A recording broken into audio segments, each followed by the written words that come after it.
When last we left off, the party was being attacked by wild boars in the night, and some of them were exhausted. So this should be extra fun. All right, so it was my turn to kick this off, and so as a bonus action, I fired at my tattoo, and as my action, the cats, they have commands for attack. Do they have commands for defend? They will automatically defend, like they'll take the dodge action if not given anything else. Yeah, but I mean, do they have a command for defending specifically? Like, can I tell them to defend the horses? Yes. Then I will give the command to the cats to defend the horses. Oh, okay. And I will move to there, and that's my turn. Okay, Jody, is Serafina going to be doing anything? Yeah, she's going to be helping attack this one boar with a flyby. That's the one. So she's taking the help action, so the next person gets advantage? Yes, please. Sounds good. Well, looky here. This boar has a monk nice and close, and he's going to attack. He's going to miss. Yeah, he didn't move 20 feet, so he doesn't get to charge. That's why I closed distance. I was thinking ahead. Good thinking. 19 hits? Yeah. Yeah. You take 12 slashing damage as the boar gores you. And you told Jinxie to defend the horses, so Jinxie's going to go run up there. 25, 30. And she'll take the dodge action. Your riding horses have no such training. So first horse is kind of standing there, tossing its head, but it's not spooked and running at all. All right, Skippy. Okay. So where's the door? Anywhere. Oh, okay. I'm gonna go to there, stick my hand out, and fire at this boar. Okay, that's 25 feet away. So I get my sneak attack because Galen's there, right? That's right. But I don't get advantage, right? Or do I? I forget. Sorry. No, okay. It's a regular shot, but you get sneak attack because Galen's there. Nice. 16. Ouch. Yeah, that's a hit. And then I get another attack for my crossbow expert, right? Yeah, I think that takes a bonus action to take a second shot, but you can do that. Yeah, I'll do that. And this one won't have sneak attack, obviously. Who needs it if you're going to crit? Yeah. Yeah. So that's 7 damage then, because we're not taking the sneak attack. So pretty good. Right. Yeah. Okay. Anything else on your turn? No, that's it. And it falls down, right? Nope. Okay. So it doesn't. It used its action to dash in close to the horse, so it doesn't have an action left to use its charge ability. Well, maybe I'll rethink that move. Yeah, it's going to back off. It'll just move up to there, 25 feet away, and it's going to take the dodge action this turn. And that boar is going to get a little bit closer, but not attack this turn, and also take the dodge action. All right, Lignic and Krabby. If I can see a full beastie with the tree trunk shadows you've put in, does that mean I am not partial coveraged? Or they're not partial coveraged? That's right. They don't have coverage if you can see the whole thing. I'm shooting that one. Sorry, which one? Okay. Corner. Top left corner. Okay. Do so at disadvantage because it's dodging. That is a miss. So Lignic, 5 misses. And I will do it again. And that's another miss. Anything else on your turn? Krabby is not on my turn, but Krabby, I am going to command Krabby to move to there. Okay. And he will also be defending the horses. Krabby is going to hold his action for if a boar gets close enough to attack. Oh, okay. Sorry. Not the horses. The boar comes charging in and tries to attack the tiger, but misses. Mike, it's also not giving you the +1 for it being infused. In that case, one of those attacks would have hit. The second attack would have hit. I'll use that damage roll that you just did. So the boar takes 11 points of damage. All right, Grun. Grin's going to move to here, and he's going to cast Spirit Guardians. So in a 15-foot radius around him. So I designate everyone in the party and the animals as unaffected by the spell. It's going to do radiant damage. Okay, so if anything comes into that zone, they're going to take some hurt. Yes, they are.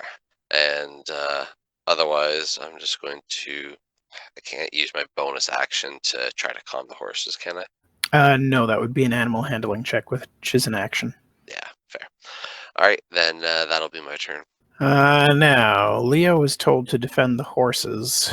Galen, can you give me an animal handling check? Because he might not listen and defend himself instead. At disadvantage. Why a disadvantage? Because you're exhausted. All right. So Leo is going to slink back towards the horses. Well, if I have a say in it, I won't tell him to disengage, or he'll draw an attack. Yep, but he was told to guard the horses, so that's what he's going to do. And 13 hits, so Leo takes 13 damage. Faywin, I need to figure out how to make a circle. One sec. I don't know how to make a circle. So there's on the left-hand side, there's an icon that looks like an L-shaped ruler. Thank you. Yeah. Okay, so would that circle contain both those two boars? It sure would. Excellent. That is where the insect plague is going to happen. Ooh. So the first one takes 10 damage, Sounds good. and the second one takes a full 20. Excellent. Nice. And that's a concentration spell, so you're keeping concentration on it? I am for now, thanks. Oh, but I did have to move. One sec. Because I'm in the hut, and I can't cast a spell out of it. Oh, okay. But I cannot move Faven. Now I can. Excellent. I will have moved her to there. Okay. Anything else on your turn? No, I am good. All right. This horse also isn't bolting, despite combat breaking out all around it. I'm going to come around. I'm going to swing around to the other side of this boar. Okay. Yeah, the other boar used its attack of opportunity already, so it doesn't get one on you. And I will stab this boar. You said stab as like stab, but I forgot about the Death Stitcher's needle. Let me add the extra damage so that it rolls it from the tattoo. Wow. And that's one dead giant boar. And I'll stab that one. That's a hit. Key to flurry. Okay. And I'll kick it. And kick it you do. And it's still up? Yep. I'll kick it again. No, you won't. Or not. But nothing bad happens. You just miss really badly. Okay. Done. Seraphina? She's going to assist with the badly injured one down there, using the help action. Okay, so next attack against that has advantage. Yep. Jinxie is going to use the dodge action. Uh-oh. This horse's calm has broken, and it's going to try to take off. Did you tie these horses up at night? No, right? They wouldn't be tied so firmly that they couldn't go. So the horse goes running right past Faywin and Seraphina down the road. Can I make a reaction and try and grab it or no? Sure. That's a foolish idea. I'm not going to do that. Okay. Grin will, though. Grun is a lot bigger than Faywin is. Yeah. All right. Give me an unarmed strike to see if you can grab the reins. Faywin would have been, and the horse's kite. Faywin flew nicely after her. An 11 hits, so you grab the reins and it can't run further. Perfect. All right, Skippy. So was it disconcerting watching the bag of bones just erect itself and start shooting? I don't know, was it? Well, it just wasn't described, and I'm just imagining it had to have gone something like that. Yep. Does he have cover if I'm there? No, you can see almost all of it. All right, I'm going to fire at him from there. I have advantage because Seraphina, right? That's right. And I'll spend my bonus action to attack again. It's already dead. Well, I'll spend my bonus action to attack this one again. Okay. That one is out of range, so you'll be attacking at disadvantage unless you move closer. So another 8. All right. Anything else on your turn? I think that's everything, eh? Yeah, that's it. I think that attack on that boar was at disadvantage. Is that not right? Was it? He's within 30 feet, isn't he? Yeah, he's dodging though. Oh, right. Okay, give me a second attack roll, please, Skippy. Who's dodging?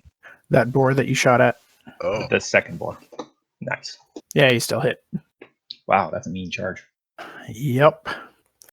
24 hits. And Faywin, can you roll me damage for the insect swarm because it's still in there on the end of Sounds its turn? good. I was going to ask about that. Oh, Ryan, it ran through that as difficult terrain, right? The insect swarm is difficult terrain. Is it? It is. The sphere's area is difficult terrain. The area is lightly obscured. That's a lot of bugs. Okay, fine. You guys win. It didn't get to do anything this turn. Yay, bug swarm. Never thought you'd be so happy for bugs, did you? So your horse is still alive and fine, but there's a giant boar standing right beside it. And I rolled for the damage there. Oh, cool. Yeah, it failed and takes 21. Well, that was a terrible turn. Next. Now my question is, are those 2 boars in the range of my spell? Yes, that one is. This one, I think, just walked into it. Okay, beautiful. Can they both make wisdom saves versus a 14? Yeah, right, with a -2. Oh, one Okay, does. so the near-death one just failed, and so did the other one. So they each take 17 damage. Poor boars having to deal with 2 area damage effects. Yep, that was a terrible turn for the boars. Well, this one's still alive, and who is Fate going to say he attacks? Okay, Leo gets whacked. He takes 18 points of damage, but he's still up. Hurting real bad, though. All right, Lignick. I have a clear line of sight on the boar in the top right-hand corner. There's a horse in between you and it, so no. Okay, how about now? That's better. That's a hit. And I will endeavor to do it again. That's also a hit. So much better when you get +8 to hit instead of +2, right? Oh yes. Krabby will move to there and will attempt to attack a boar with less success. Yep, 9 misses. Anything else on your turn? No. You know what? This boar's just running away. Are you taking pity on the boar, Ryan? Well, it's just watched all of its friends get horribly murdered, and it's being bitten and stung by insects, and it's just cutting its losses. Fair. It's just something of a bad time going on. All right, Grun. I'm going to grab the reins of the other horse. Okay, it's not spooked, so that's easy enough. You don't have to roll for it. Okay, and I'm going to bonus action healing word on Leo. Okay. Of course, 4. That's better than nothing. Yep. Anything else on your turn? I guess with Lignick there, I can't really. So no, I'm just gonna try to keep the horses where they are, and from bolting if they continue to get spooked. Okay. And Leo kills it. Good boy, tiger. Leo. If I we're can't- out of comp, I can't see the one that is that fled, right? Because it is nighttime. It's outside of your dark vision. Then the poor one that's uninjured that I can see right there is going to get the full wrath of the magic missile. Oh, good. So you cast that as first level? I did. Sorry? Yes, I did. Okay, so that's 15 damage. Anything else on your turn? I'm just going to move on the other side of the horse. Okay. Attacking Jinxie with disadvantage because Jinxie is dodging. Oh, these boars had a bad night. oh darn. The horse that died but didn't is fine. Sounds an awful lot like Skippy's story. Yeah. All right, We have Galen. a zombie horse now? Neat. I will stab him. Oh, yeah, your tattoo gives you ranged attacks, right? It does. 15 foot. That tattoo and needle are like a perfect combination. That's a hit. That's a hit. It's still up. Key flurry. And it goes down. I was really hoping that your unarmed strike wouldn't do enough damage and it would get to use its relentless ability to stay standing, but alas. Well, we've got boar meat on the menu now. Yeah, I suppose we have a bit of meat. I'd say let Jinxie and Leo have a boar to themselves tonight. Gorge a bit. Cut up the others. Kingrun, can you tend to Leo? Is anyone else injured? Leo and yourself, Galen. I'm fine. Yeah, he says that as Grun casts the 3rd level Cure Wounds. Who's getting the 3rd level Cure Wounds? Galen and then Leo. Okay. Thank you, Kingrun. Of course. Anytime anyone's injured, please, speak up. So Galen, you heal 11, and Leo heals 14. And look at that. Just like that, everyone's right as rain. It's like nothing ever happened. How much of our... that was right in the middle of our... It was like second watch, I think you said. Yeah, that was second watch. Ken Faywin, Alright. can you erect another... I sure can. Or do we want to do it in the big thing and then the animals can be in with us? We should at least... that's good thinking, Ken Lignick. Well, we should at least erect the fortress for the horses and Leo. Together? But you mean the dome for the animals and the fortress for us? I don't think that the animals will fit in the dome. No, they won't. Oh, okay. Right. I just want to know what the heck was up with my voice there. Like I couldn't talk right or something. I was wondering, Ken Lignick. Okay, better. But I will recreate the hut. Will Jinxie and Leo eat the horses if we put them in there together alone? I think Leo knows better than that. But Jinxie? Maybe you should stay with us.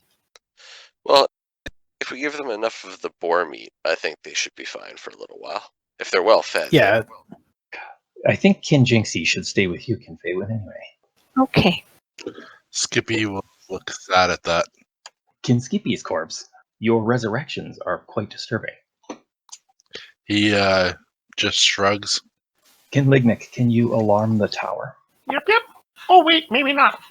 So before we all kind of start going back to rest, Gurn's gonna pull Galen aside and just kind of whisper to him. So I don't think that Skippy really appreciates the Kin Skippy's corpse comment. Maybe, just call him Kin Skippy like you always have. But Ken Skippy was an alive halfling. Yes, but the Skippy in that body is still the Skippy we have always known. That the flesh is under a current questionable state, but if we can correct the body, it's still Skippy as always. So I think it's he's having a hard enough time with his condition without the reminder every time you talk to him. Do you think he forgets that he's a corpse? Oh no, I'm pretty sure there are some very obvious signs of that fact. Trust me, there are some very obvious signs of that fact. And Grun's gonna go a little bit greener as he remembers the whole finger thing. Well, all right, Ken Grun. I'll think about it. I'm unsure how else to address it. Well, like I said, Kin Skippy. It's still Skippy. We wouldn't stop calling you Galen if you were in his same state. But I would only be Galen's corpse. No, you would be Galen. Your body may be a corpse, but you would still be Galen. And I'll go off to my nap. And upon review, yes, Lignick will begin a ritual to cast alarm on the tower. Or on the... Did you want it on the tower or the hut? I'd say the hut. The tower stuff still has to breach our walls. We'll get some kind of a sense. The hut's disconnected, so we wouldn't get any awareness of somebody attacking it probably. Okay. All right. Anything else before you guys bed down? I'm going to making sure, Ryan, to let you know, I'm making the dome transparent from the inside so we can see what's on the outside. It's opaque from the outside. Right. And while they're doing their rituals, I'll dress boars. Okay. Skippy will probably sit by the fire. Okay. Unless anyone has anything else they want to do, the night passes uneventfully. Wait. So I can take a long rest now? Wait. Can I back that up and say, he's studying books? Actually, there's one more thing too. Skippy, can you tell me any more about the time stuff? You got that rock. Grin will quickly hand the sending stone off to Faywin. Chicken. Sheepishly look at Skippy and head off to start carving up the boars for some extra meat rations. Skippy will, from the rock, basically say, "Don't know. It felt like a couple hours, and we danced. And when the couple of hours was done, I thanked her and left, and she left and gave me a diamond and and that was it. I don't know. I don't think I can say even that amount. Sorry." Yeah, you're limited to 25 words with it, so you didn't hear anything about the diamond or anything. Okay. And Skippy just kind of cuts off mid-thought as he tells you a bit about that. And the stones, I think, are destroyed, right? It looks like. Upon further reading, I don't believe so, actually. No, they're just renewed every morning, every dawn. They renew every morning. Oh, nice. Unless I use the infusion on something else, which I have no intention of anytime soon. Skippy will kind of perk up for a second and then hand Faywin the rock that he just used and kind of like point at her rock. One afraid? Here. So does that, and he'll try to say more, does that work? The sending stone actually requires attunement. Also, I just noticed. Right. I attuned to the other one, but that's right. Never mind. Oh, so Gren, you would have also had to relay that. Okay, yeah. So then, yes, I'll relay the conversation while cutting up some boar. And then leave the stone with her to attune to. No, I will still hold on to it because if something does happen to Skippy and he needs like some kind of healing or something, I feel it is really important that I know as soon as possible, and that's the safest way to do that. Yeah, good thinking. So Skippy, you're going to read through your watch? Yeah. Okay. Can you give me an intelligence check? I can try. Nope. Yeah, it's weird. Some of the runes that you've learned are showing up in what you're studying, but they're in different configurations, and you're not sure what that means. And with Faywin sleeping, there's no way to get any answers right now. I still struggle at it until my watch is over. Okay. Anybody else doing anything through the night? Sleeping. All right. Yeah, I got guys. exhaustion to catch up from. Yeah. Sleeping. Okay. So you guys wake up refreshed in the morning. A long rest? Yep. And do we level during that long rest? You do. So the next morning, you guys wake up refreshed and more powerful than ever before, as you're now 7th level. Congratulations. Thank you. Before we set off, Ryan, how much rations can we get, especially for the cats, out of the boars? Give me a survival check. Guidance. Thank you. 14. 6 days worth of rations for the cats. Okay, and we need to see if we can specifically find some way to stock up on food for the horses. Because once we get into the mountains, it's going to get even harder. Well, if we start running into some real issues, maybe we can fall back on some magics to solve the problem. What sort of magics would you like? Well, there are ways to create food and such. Yeah, Great. Do you know them? I do. Excellent. I have no clue. I do. I think I can make something that the horses will eat. Just thinking it would be better if we can find something as well. Though. Yes, of course. We will see what we can help them find to eat.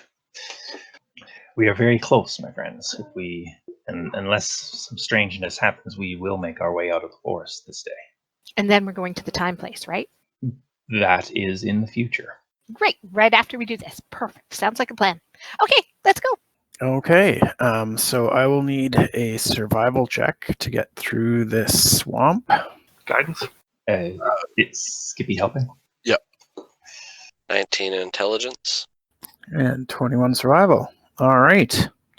So you guys find a good path through the swamp. No problem. Giving you an additional 4 hours of travel time. And you're not quite out of the swamp yet. Push another hour. Okay. You guys push on for another half an hour and you get to the edge of the swamp and you can see rolling hills out as far as you can see to the west. Excellent. Made it.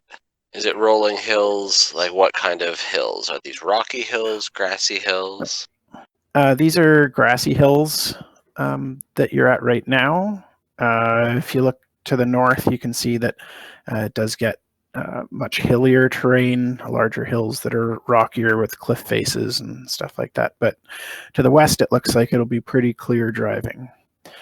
And at this point, Grun and Galen are exhausted. Can I have been sitting in the cart researching time spells today? Yes. Excellent. I will note it. Skippy is also exhausted. I thought 10 was enough, or I would have said something. No, 11 is the check for the first exhaustion. Can I say something then? What are you going to say? Grun, add 4. And Galen, Thank you. try again. I feel like there's just a blip. Try again. No, just a flat 4, not a roll of 4. Oh, well, even better. Just roll again. Yeah. Faven's gonna wiggle her nose, and you feel like you remember doing poorly on it, but it's a memory that just doesn't seem real. You should try again. He's still exhausted. Guidance.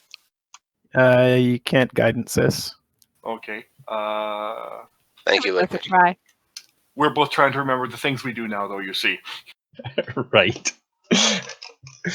That was our talk right before we started today. Was remember the things we can do. Yeah, your problem is you're dealing with Galen's dense skull, so he remembers being exhausted, so that's where he was focused. Get exhausted. Well, we tried at least. I'm willing to push if everyone else is feeling fine. Yeah. Just working out a few things over here. I want to sleep. Galen, Yes. what's your passive perception? 16. That's really good. Really, really good. You note at the end of the day, as you're pushing on, that the sack on one of the sacks on your belt feels different than it did the previous days. That you had come to almost rely on the rhythmic tapping of Venya's skull against your leg as you walked through the jungle. But you're not feeling that anymore. Okay, well, I will quickly check and see that it is not there. You see dust and the 2 gemstone eyes. Okay, I will scoop up the gemstones. Kinfeywin, it appears that Venya's skull has deteriorated, crumbled to dust. All that is left is her eyes. Would you like these? Well, we should keep an eye on them. Yeah, I can hold them if you want. Sure, they're no good to me. Okay, what should I write down? 2 cracked lich eyes. Okay, I don't think they're gonna have those. Nope. Okay, I'm gonna pick a cheap gem and then customize the living daylights of it. Kingrun, what are the implications that what was left of Venya has now crumbled? Well, given that they're a lich, it likely means. Oh wait. Do I need to roll for that? Yes, it's an Arcana check. Oh, okay. Then Guidance. it's only an Like- 18. Yeah, we can take the 18. And Lignic is guiding you. Well, then it's Okay. a 22 again. 22 is good enough. Yes, liches are reborn by their phylacteries after a certain amount of time passes when their body is destroyed.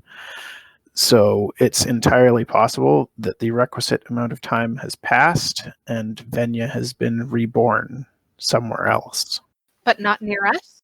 wherever her phylactery is. Gotcha. So I don't think it's anywhere near our current location is likely somewhere safe and secure, deep within the heart of their army, likely. But at least we know that she's back now. That's concerning. Well, I don't think she can kill Kinskippy again. How confident are you in Oh. that? I mean, she might be the one to ask how to, return him to normal. So, in a sense, I am happy that she is still alive in existence, I guess. Good point. So, are what the remains of what were her eyes of any use to us, or are they more likely a liability, or potentially a liability? If someone knew detect magic and could see. Someone does, but we'll need to wait until we're seated. Well, I can do that in the cart while we move if you want, or later tonight as soon as we get settled. I think since we pushed for an hour and got to the edge, this is probably where we'll rest. If it's grassy, the horses can eat, and maybe find some feed for them nearby. And Okay, I'll just Can set up the hut and then I will sit down and see if I can tell if they still have any magic in them that would connect them. how tall is the tower? Because it might not be a bad idea to set it up here and go to the top with the spyglass. 30 Give feet. a sense. 30 feet? Yeah, that would give us a much clearer range, especially with the spyglass. I'm just thinking to get a better idea of, where we want to go from here. Yes, it's a good idea. See if we can get an idea of how things are laid out. According to the maps, there seems to me to be a fairly comfortable path west in the foothills up until a point, and then we'll need to make our way north into the ridge. I mean, I'm thinking, and this has no basis other than my own opinion, is that I would think that if the doors were going to set up, it would be somewhere near the Lake of Tears, so they could have access to water for themselves. So I would think it would be through the mountain range, but like I said, I have no basis to go by. It's as good a guess as any. Shall we set up for the night then? I think so, yes. Kinlignick, an alarmed tower, please. I will activate the Iron Fortress, and I will ritual an alarm on it. Okay. So you guys have that all set up. Is anybody doing anything tonight? I will try and secure food for the horses. I will cast divination. Okay. But you'll need to roll because I'm 1 level exhaustion. Yeah, you still managed to find 5 days of rations for the horses. And sorry, what was that, Faywin? I'll cast divination. Okay. And I will ask, hold on, let me read. I will let's see. I will ask about Skippy. Will we be able to restore Skippy within the next week? You get a sinking feeling in your stomach. No verbal one though? I don't think I have to give you anything verbal, do I? You don't have to. Just- It might just- be a short phrase, a cryptic rhyme, or an omen. Yeah, I would say that falls under the category of omen. So with that in mind, I am going to go have a talk with Skippy. I was just gonna say, while Faywin was casting the divination, since we have the tower set up, Grin would ask Galen and Lignick if they want to go up to the top of the tower and kind of take turns looking through the spyglass and start to get a sense of maybe where we might want to be pushing through. Sounds good. Can do that. Yeah.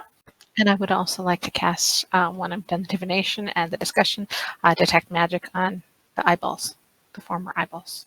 They are not showing any signs of magic. Okay, there's part of me that's still paranoid and would like to grind them to dust and then spread the dust in the wind. Okay. Or running water. that's- Running water would be good. Yeah, I mean, there's rivers running through this area, feeding into the swamplands below, so that's not a problem. What do you guys think? Are you guys good with that? If Yeah. they don't seem to be magical in any way, No, and they were a part of her, so they may be able to be used at some point in time to track her down too. yes, and to track us down. So yeah, I think we should lose them. I think we should lose them not together. No, that's why I thought grinding them and then slowly pouring them in the river as we travel would be a good thing. So they'd be spread a little bit all over the place. As you wish. Some good thinking. Okay, that's what I'll do. I'll grind them up and I'll spread some in the river today, and then probably some tomorrow morning as well. Okay, sounds good. So you guys take a look through the spyglass, and it does magnify your view so that you get a better look at the hills to the north, northwest, and you can see out into the plains a bit, even as it's starting to get dark to the west. And it looks like it'll be fairly easy driving with the cart or with the wagon. There's nothing that looks particularly challenging after you've gone through a jungle and swamp. Excellent. So do we think we should be do we know where this road is from where we are? Should we be trying to specifically travel to connect with this path, or should we just be picking a direction? And when I said path, I meant more a natural path between foothills and hills.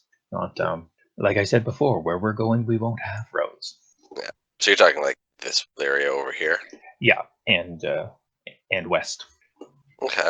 Then yeah, if it doesn't seem like there's any major obstructions or anything like that, we'll take that as our planned path going forward. It's just currently we'll just push more west than north. And then I think the idea would be we have to push into the hills, which of course is the most dangerous because we have been warned about watching the skies as well. Remember that always. And if we push up into the ridge and make our way west near the along the ridge, but like you said, Kingrun, near the water. Yeah, I'm kind of thinking depending on where we push up. If we push up into here and then through the mountains, we could try to end up there at the lake. Because I think our best bet would be to be along the lake. Because also, if we're along the lake, I think we're most likely to find maybe some other forms of civilization, some small towns or villages of people who've decided to settle up here. They may have some information.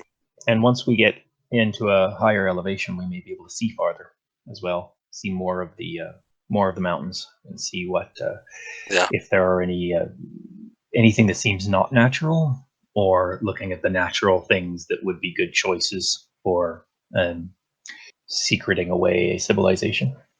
Yep. All right. And we'll set up for the night. I will make my hut. Oh, okay.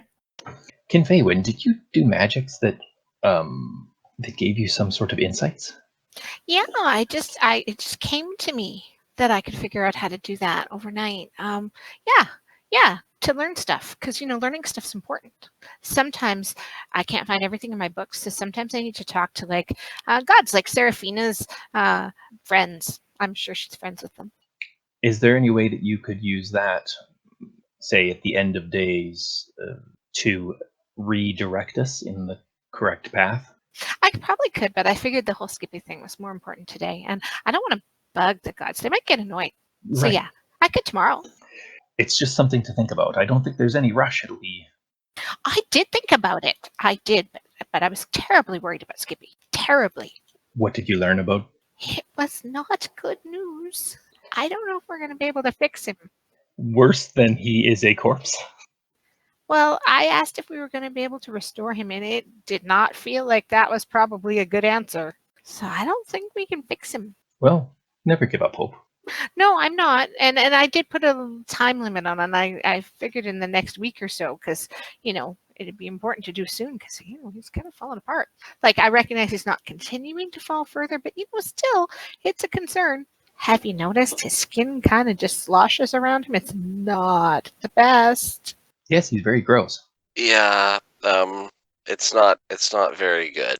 I've had a recent look under the bandages, and yeah, it's pretty bad. I don't know if it's the result of my spell or not, but I'm scared to remove the spell, and I don't know what would happen next. I'm pretty worried about him. I think we all are. I mean, we have no way so far of having any idea even if we can return him back to the way he was. Well, we can't soon. That's what I got out of things. Yeah, so I don't know how to tell him that this is possibly his new state. And he's learning how to read. So he's sort of in a better state than he was before. Yeah, and I'll keep teaching him, of course, because reading's awesome.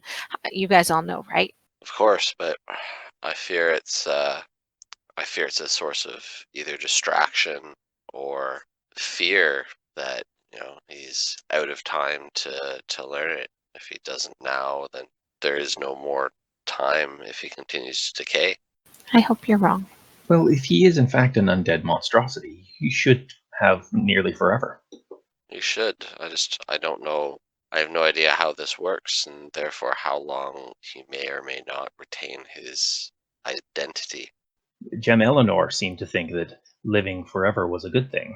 So I'm assuming that that's why most of those undead become such. Yes, but she was still, as we are, whole and hale for all visible and intensive purposes. Skippy is rotting and decaying and falling apart. He may become a skeleton if this continues. I mean, what kind of an effect would that have on a person to suddenly lose all that made them alive and be constantly reminded of it? I worry for him. I think we all just need to keep an eye on him, try to be there for him, talk to him, as much as we can, and let him know that he is still, he still has friends, he still has family amongst us, and that we're never going to stop trying to find a way to get him back to the way he was. Well, let's all rest tonight. We will be refreshed tomorrow, and we will find where we're going, and we will take care of business. Yes, maybe we can find some clues along the way, or some people who have some hints. You never know. Stranger things have happened recently at that. That's true. King Grun, you need to be thinking like a dwarf. Because you are one. So, yeah, you've just got to figure it out and get us there. You probably got some dwarf intuition. Grun, who still has not gotten on board with the dwarf situation, is going to sigh and go, okay, well, I'm going to go off and meditate, try to get in touch with that, that inner dwarf. I'll talk to you guys in the morning. Excellent. Faywin doesn't notice his being upset at all, and she doesn't even question that he's a dwarf anymore. It's just natural. She's cheerful and heads off. Most of the rest of you heard the sarcasm.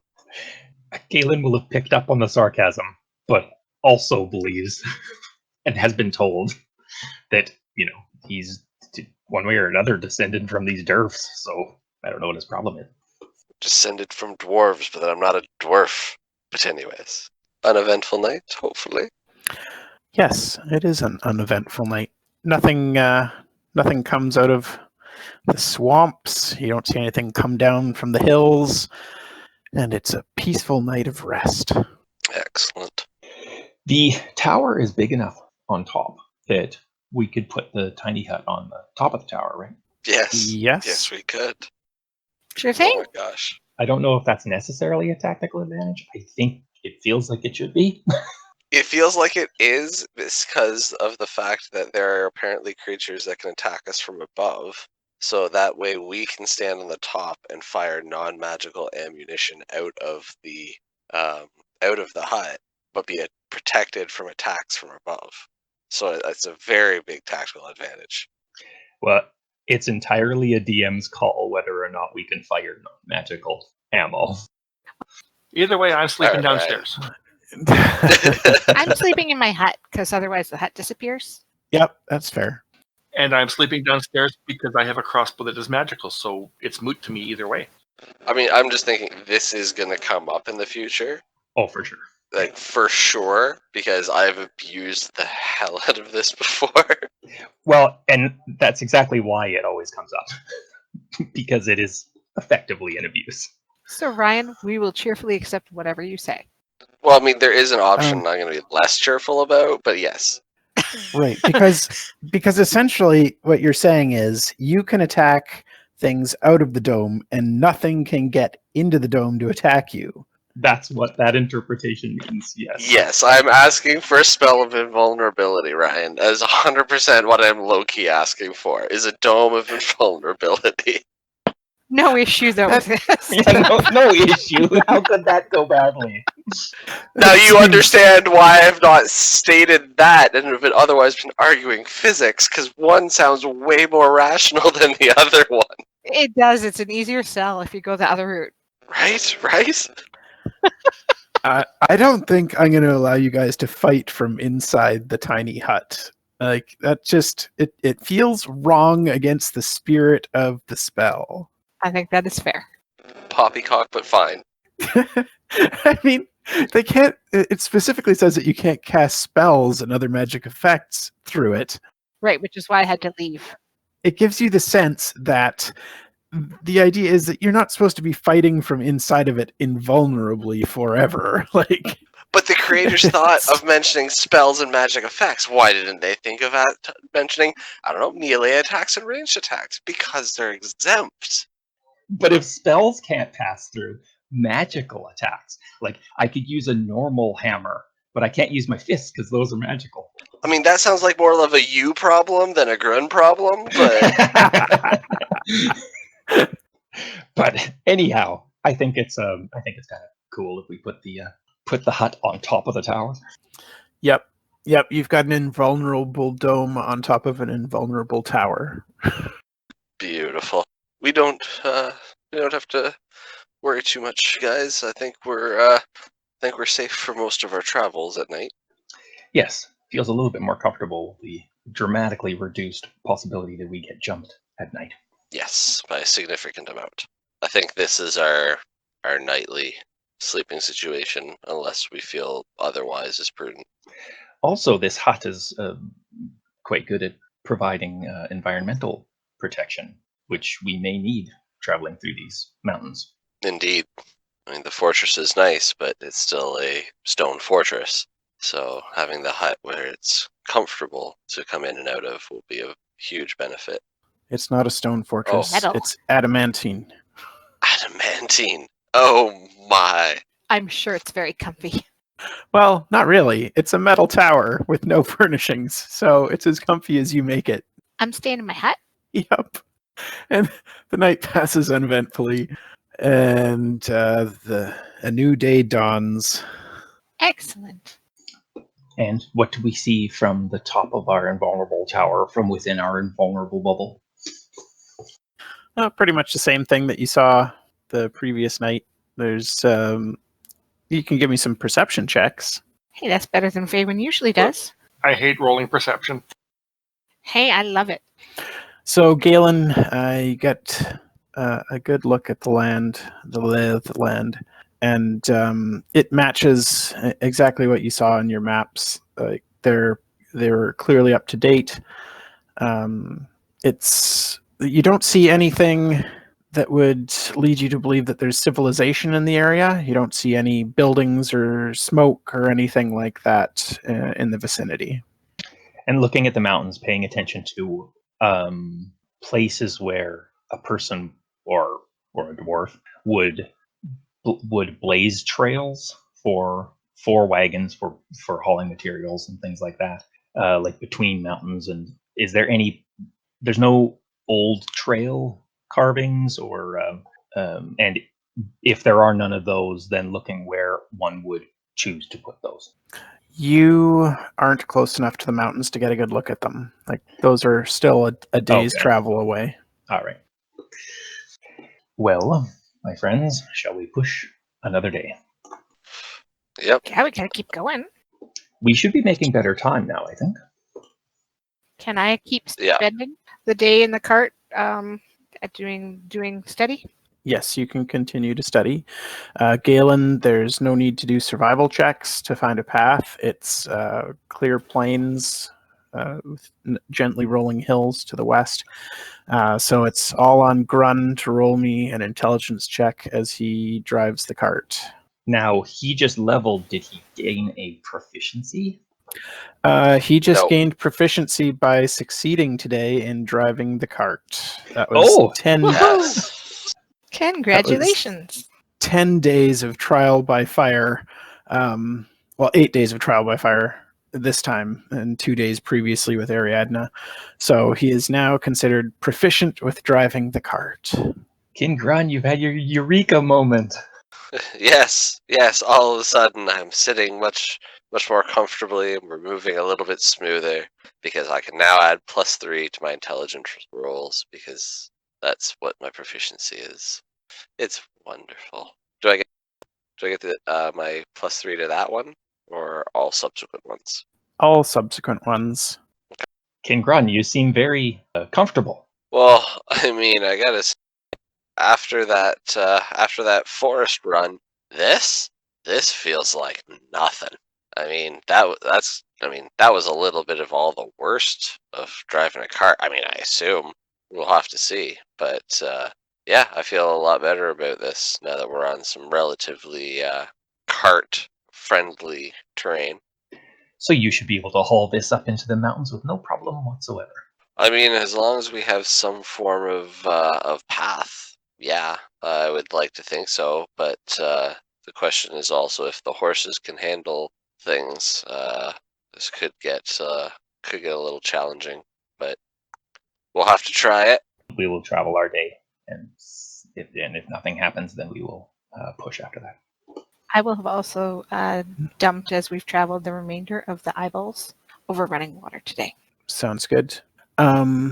So Faywin, at night, are you continuing to teach Skippy the arcane language? Of course I am. Okay, I'm going to roll a couple of checks for him then. Enthusiastically, I will say. Wow. I have been exhausted, I think, 4 days in a row. I have just not been. Yeah.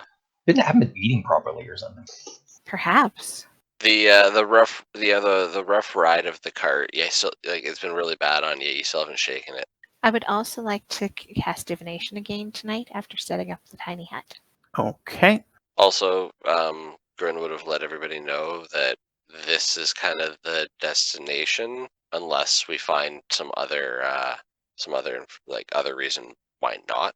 But that's kind of our destination. It seems like It's a good via one. the map. Yeah, via the map, it seems like it would be the shortest distance through the mountain range. And I will ask, are we taking the correct path to find the dwarves or the dwarven ruins? That would be how I would phrase it, guys, or should I phrase it better? Sounds fine to me. No, I Okay. think that's good. To find the dwarven ruins that we're seeking. Okay, can you ask the question again? Are we taking the correct path to find the dwarven ruins that we're seeking? Or is our planned path? Too late. I'll ask that tomorrow. I mean, that's kind of what you're saying anyway. Yes. Your current path is partly correct. Whew, I share this with you guys. We'll have to ask some more questions tomorrow to find out what we need to do to correct it. That is much better than entirely wrong. Sure is. Does anybody else feel like we're playing a game of Mastermind when we're playing divination? Or guess who? Does my path have classes? Yes. Okay. That Well, was the divination answer for Grun. well, yeah. I mean, I guess if he's seen Faywin doing this, he'll start preparing divination going forward until he needs to prepare something else. It's good thinking. So he does. I don't have it for today, but after today, I can start preparing it. So our travel, I'm assuming that we were just doing normal movement. We weren't trying to do fast, right? Right. Yeah. I would. Yeah, I would. We need say to keep that our passive perceptions up. Well, I was thinking more the fact that like we don't really have a destination, so we could be traveling for quite a while. So I don't feel there's any need to push the animals beyond their means early on, because we have been using 2 days of rations for every day of travel going through the forest. So I'm hoping. Oh wait, no, 2 horses, 2 right days. Yeah, never mind. Wow. But anyway, so we need to start stocking up on food. So if we go too fast, we'll start losing food too fast. Can we see if either of the horses is exhausted? Because if they're not, then we don't need to do those. I mean, so far I think they're fine because we've been feeding them every night and they're resting every night. So Oh, they're getting fed tonight.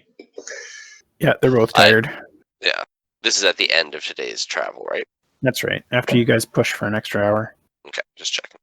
All right, then yeah, since a bunch of us are exhausted and the horses are, we'll stop after the hour, set up as last night, scrounge for more horse food. Oh yes, I'm gonna look for. And you have to roll for me because I'm exhausted again, of course. Guidance. Okay, so you only find 4 rations this time. And can we let the horses graze to feed themselves so that we Yes. don't eat into our rations? Okay.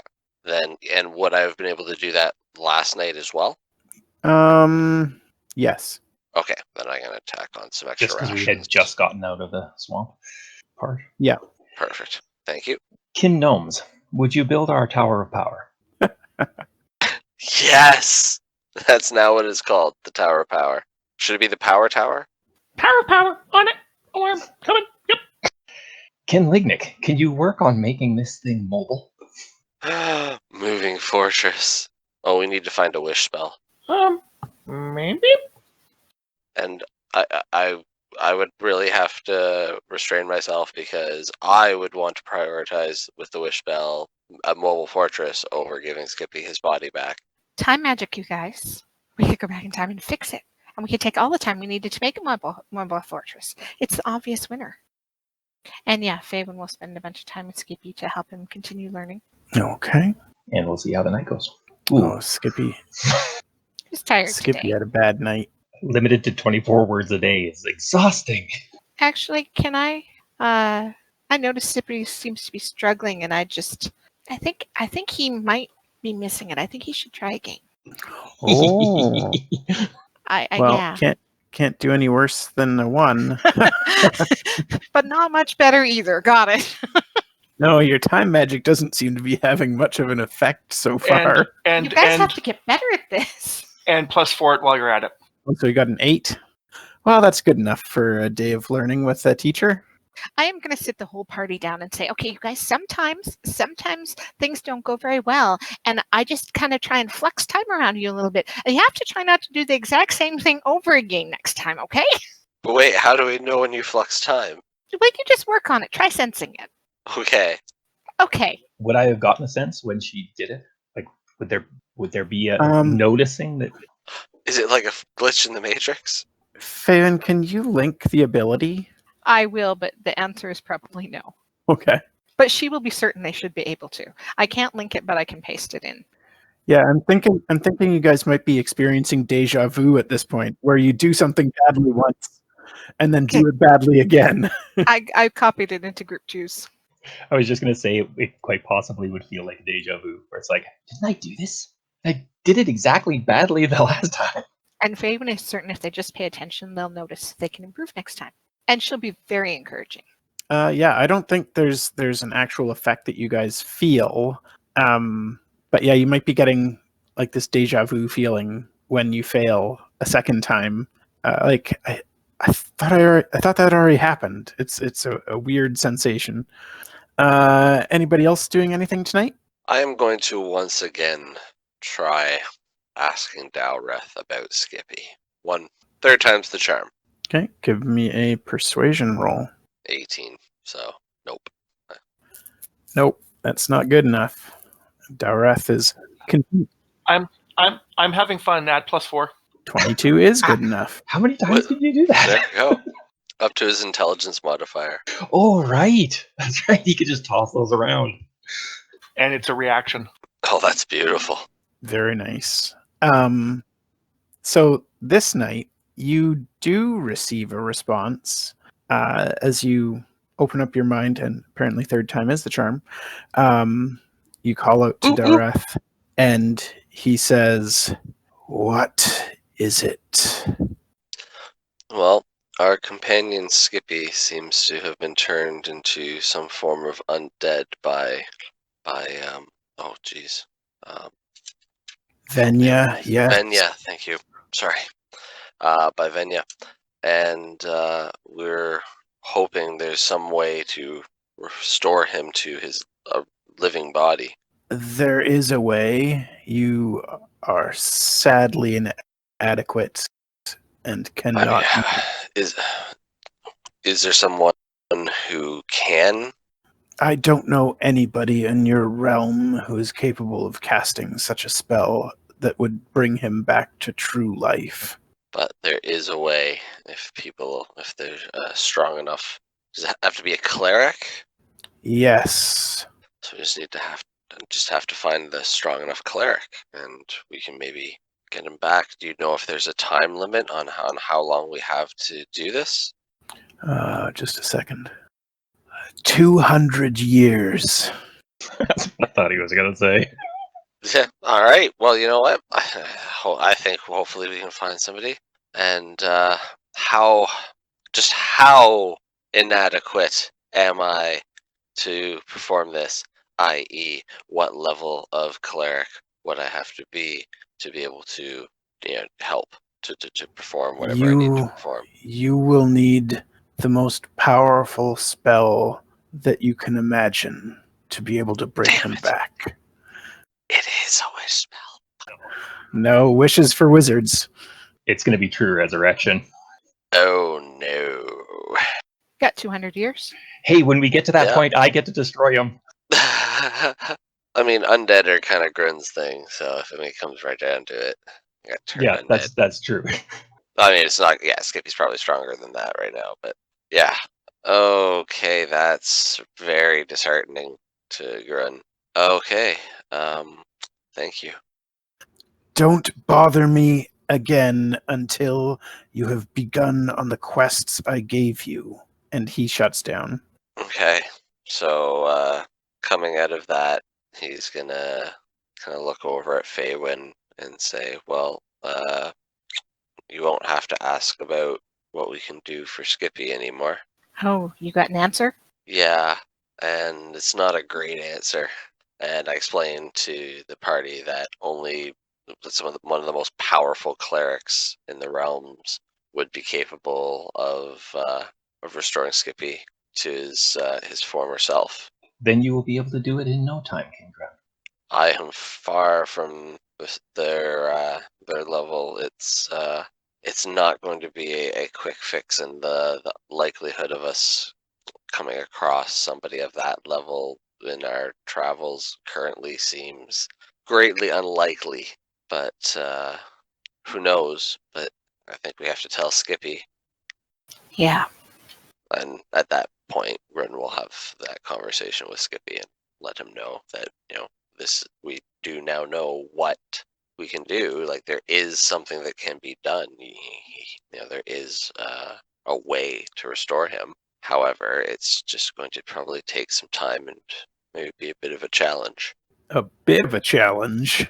A bit of a challenge. Grun is going to try to stay positive and upbeat, and hey, like, we know that it's a thing, and I mean, there is always the possibility that I could get strong enough, but it's there are people out there who could do it. So I think a nice level scroll was only like 250,000 gold. oh, that's nothing. You realize there has to be a caster powerful enough to create the scroll, right? That's true. Yeah. Okay, just checking. And a DM who loves and cherishes his character to provide one at the next spell store after we come across that unguarded dragon's horde.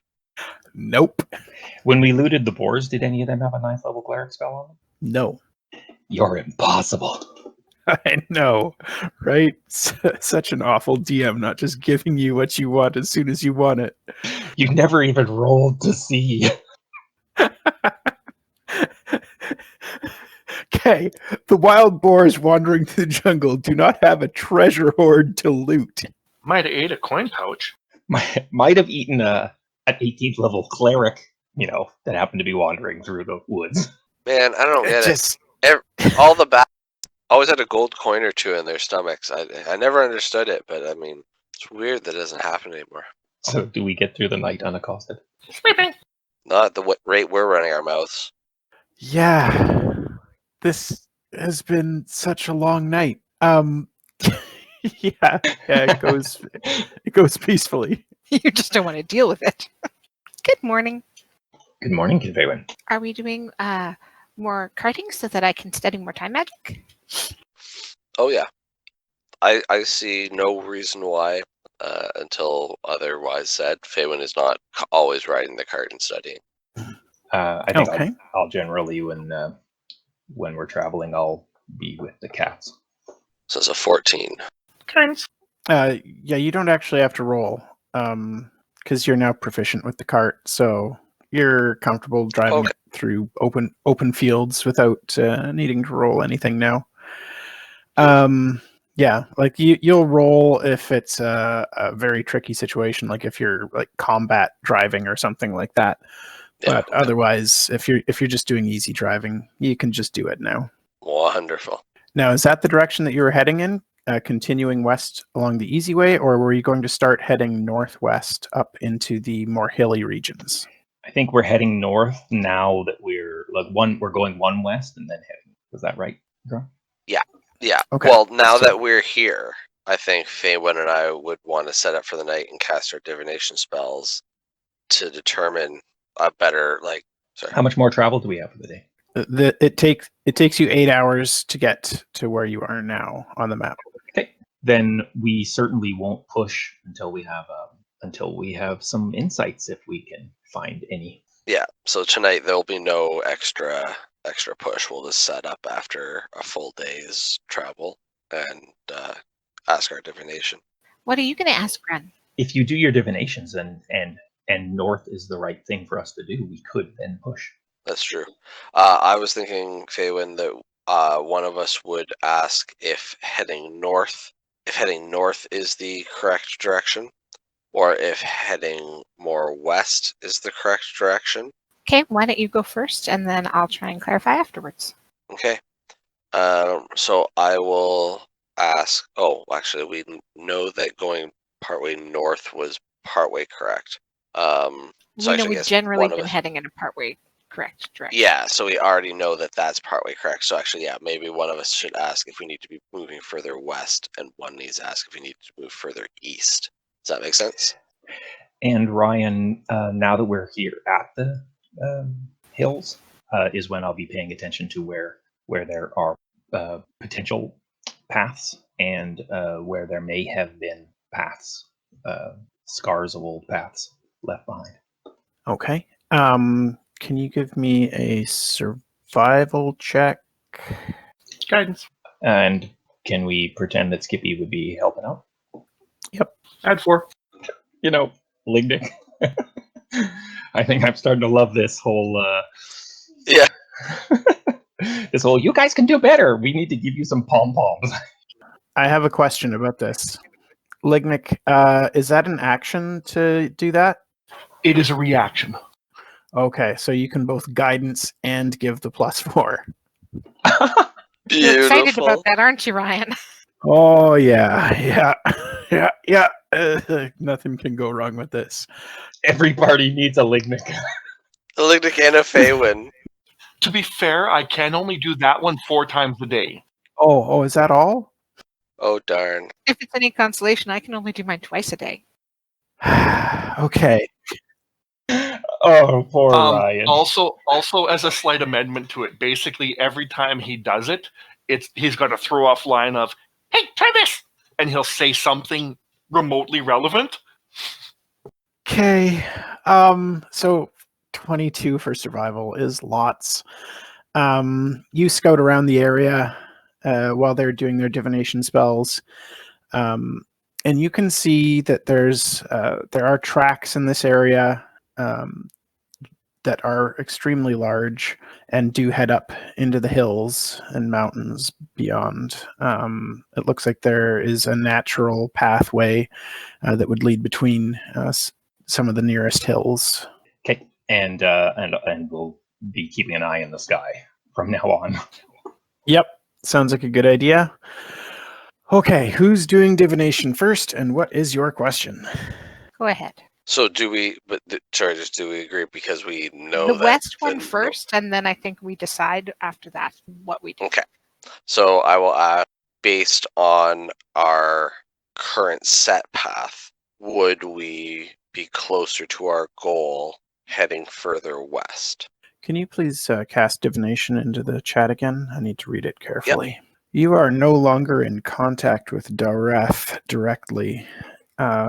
When you cast this spell, you get the sense that it is an underling that is responding. And they say they don't know where the Dwarven city is. Damn it, Dowreth, outsourcing your... He told you not to bug him anymore until you start working on his quest. He did. All right, I'll relay that to the party that I don't think my divinations are going to be of a whole lot of use, given that Dowreth doesn't know a whole lot about this area. Your deity kind of sucks. Oh, you're preaching to the choir. I will ask the same question, asking if do we need to be traveling further west to locate the dwarven runes that we're seeking. Further west would not be wrong. Okay, I'll let everybody know. And how does that match with the trails? The trails head northerly, westerly, northwesterly, easterly? The trails that you're seeing with the giant footprints head northwest. Okay. Well, Kinfaywin, the trails that I found do head also to the west. Shall we follow them? I think so. Whatever is leaving them is enormous. We need to be prepared for that. Excellent. Then we will make the hut. So, do we want to push some this day? Well, we can go. You know what? No, let's wait here tonight. Tomorrow morning, we can ask another divination to get a better sense, and then we can start going. But I think for tonight, this just seems like a good place to settle. All right. Kinlignick, Tower of Power. Tower power. I'll cast my cozy little hut.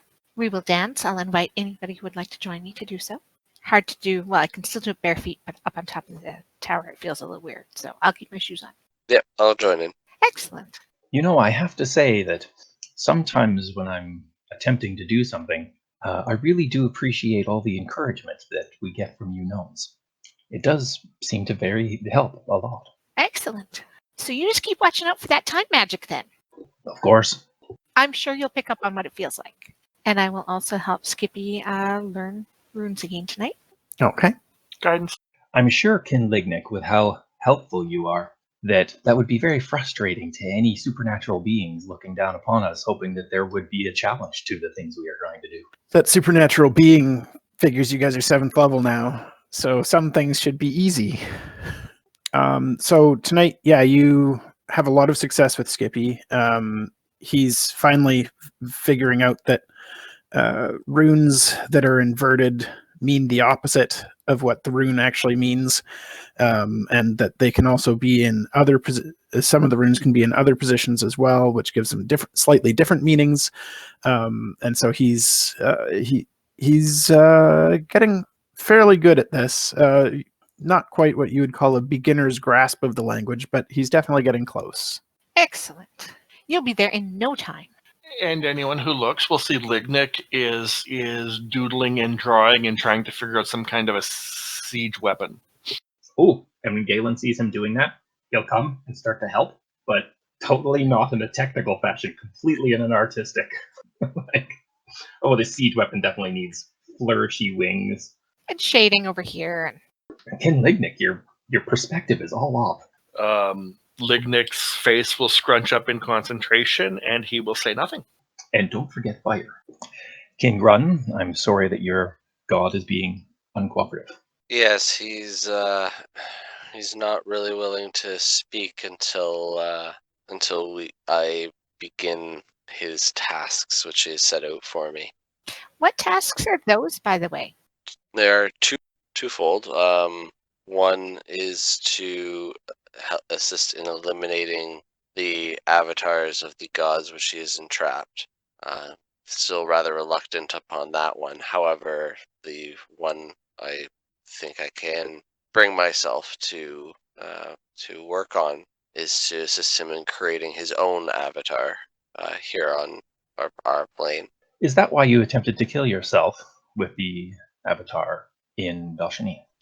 I had hoped that we could just talk and that I could convince them to help me convince their deity, being their avatar, to find a way to work together with Dowreth to forgive old grudges and, partner up.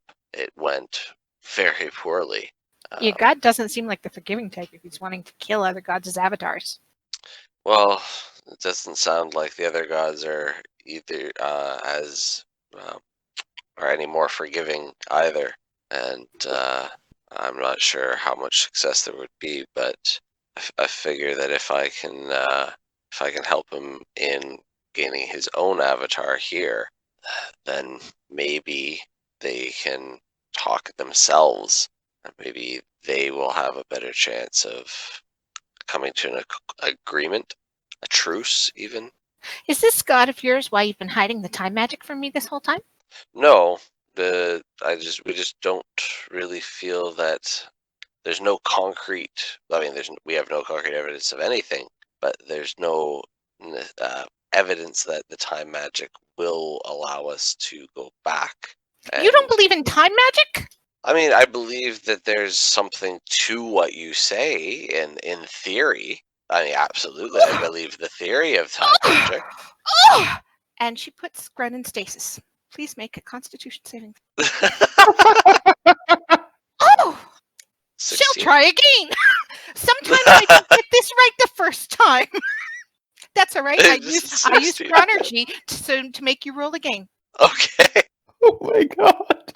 I mean, okay, before I roll this, as much as I want you to fail at this, because I really want Grun to like be ingrained with the idea that maybe yes, she kept talking about this time magic, but nothing happened.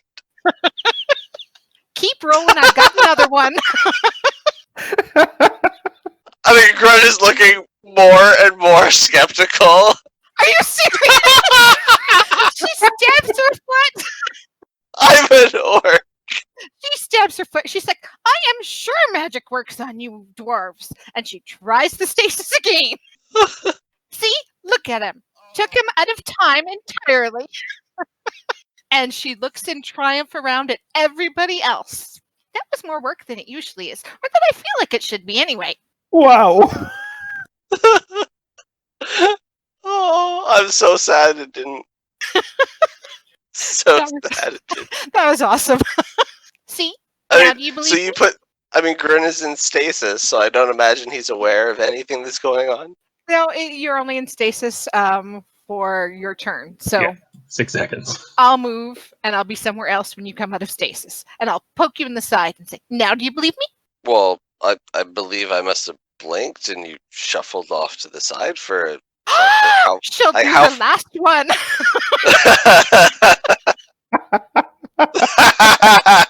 There we go. There it is. What are you doing for 6 seconds? I'm going to draw on him with my ink. Are you going to give him a pencil mustache? Yes, I'm going to give him, not a mustache because I can't reach that high. But, I'll draw on his belly. Weird. So there. Faywin was here. And Gren, when you come out of it, you will just see Faywin huffing off into her little hut, muttering about not believing in time magic. What kind of... So Gren's gonna feel this weird tickle on his stomach. Like, what the what? Look down and see that. He's like, yep, those wizards could do some weird things. So you would be fully conscious. You're not unconscious during that.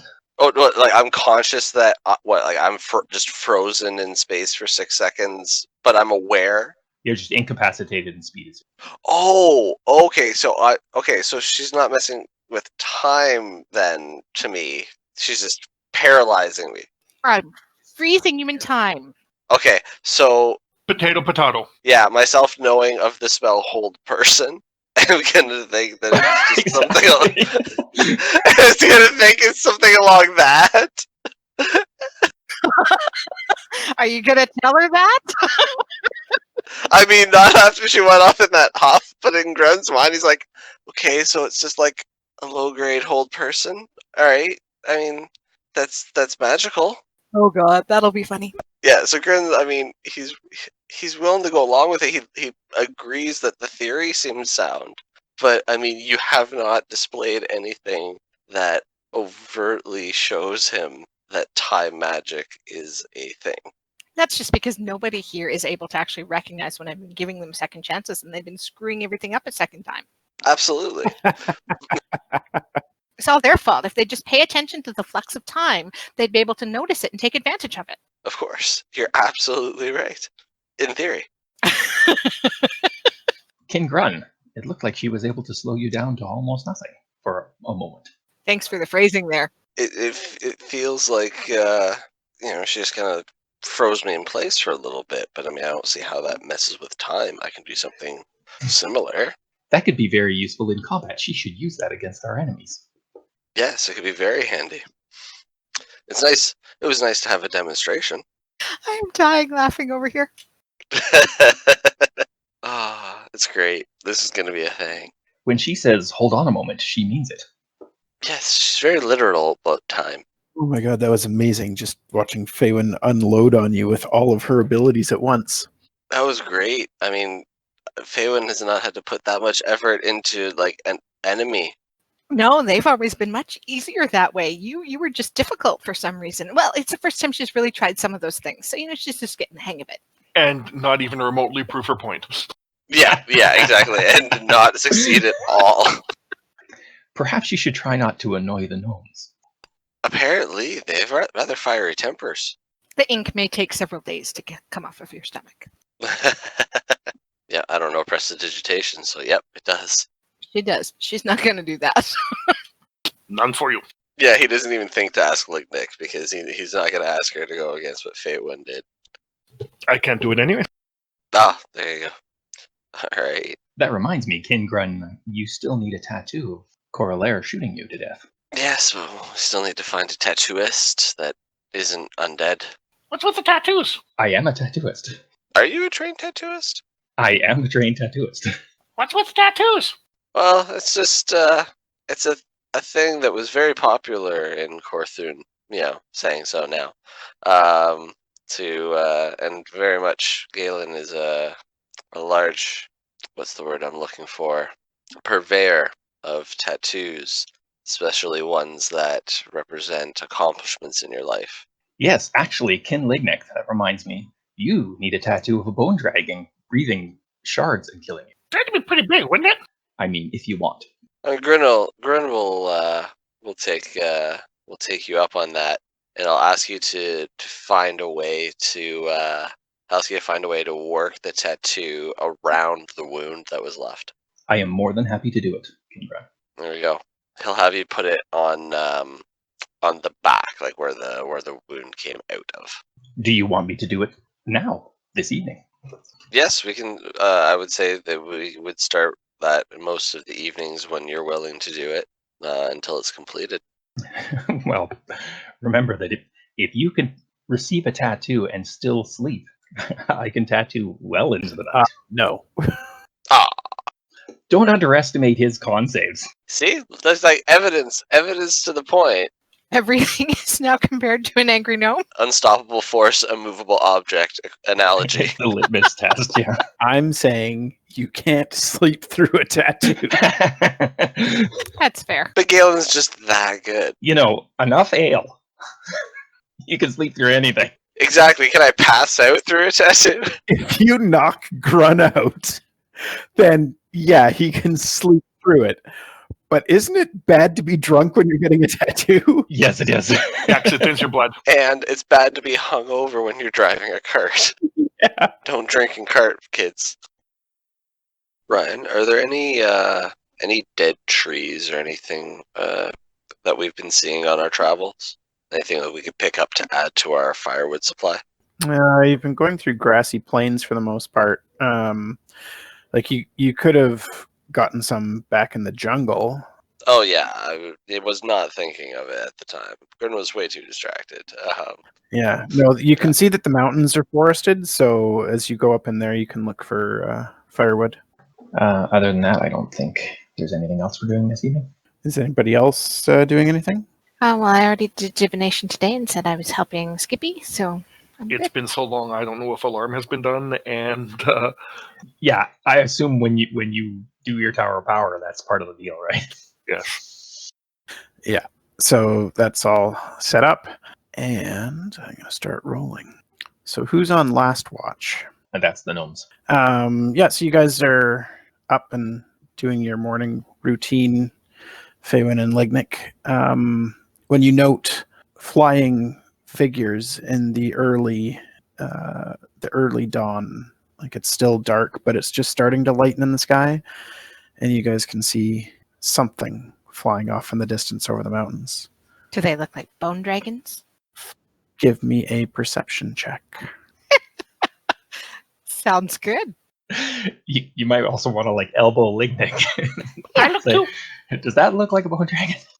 Lignic, you don't think they're bone dragons. I mean, they're really far off and hard to see. But the wings, the way the wings move or don't as they're gliding around over the mountains, it just doesn't look like the same way when you saw that bone dragon flying away with Skippy. It doesn't look like the same movements and the same shape. It is a winged thing. Yes. Is it moving towards us? Sorry.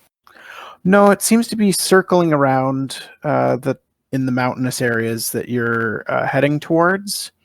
And as you watch, it just suddenly dive bombs down into the mountains and below where you can see. Like, do we have a spyglass? Did Grun have it? Or did Galen? Maybe we should wake them up. Okay. Yeah, I'll go wake them up. Hey, wake up! What's happening?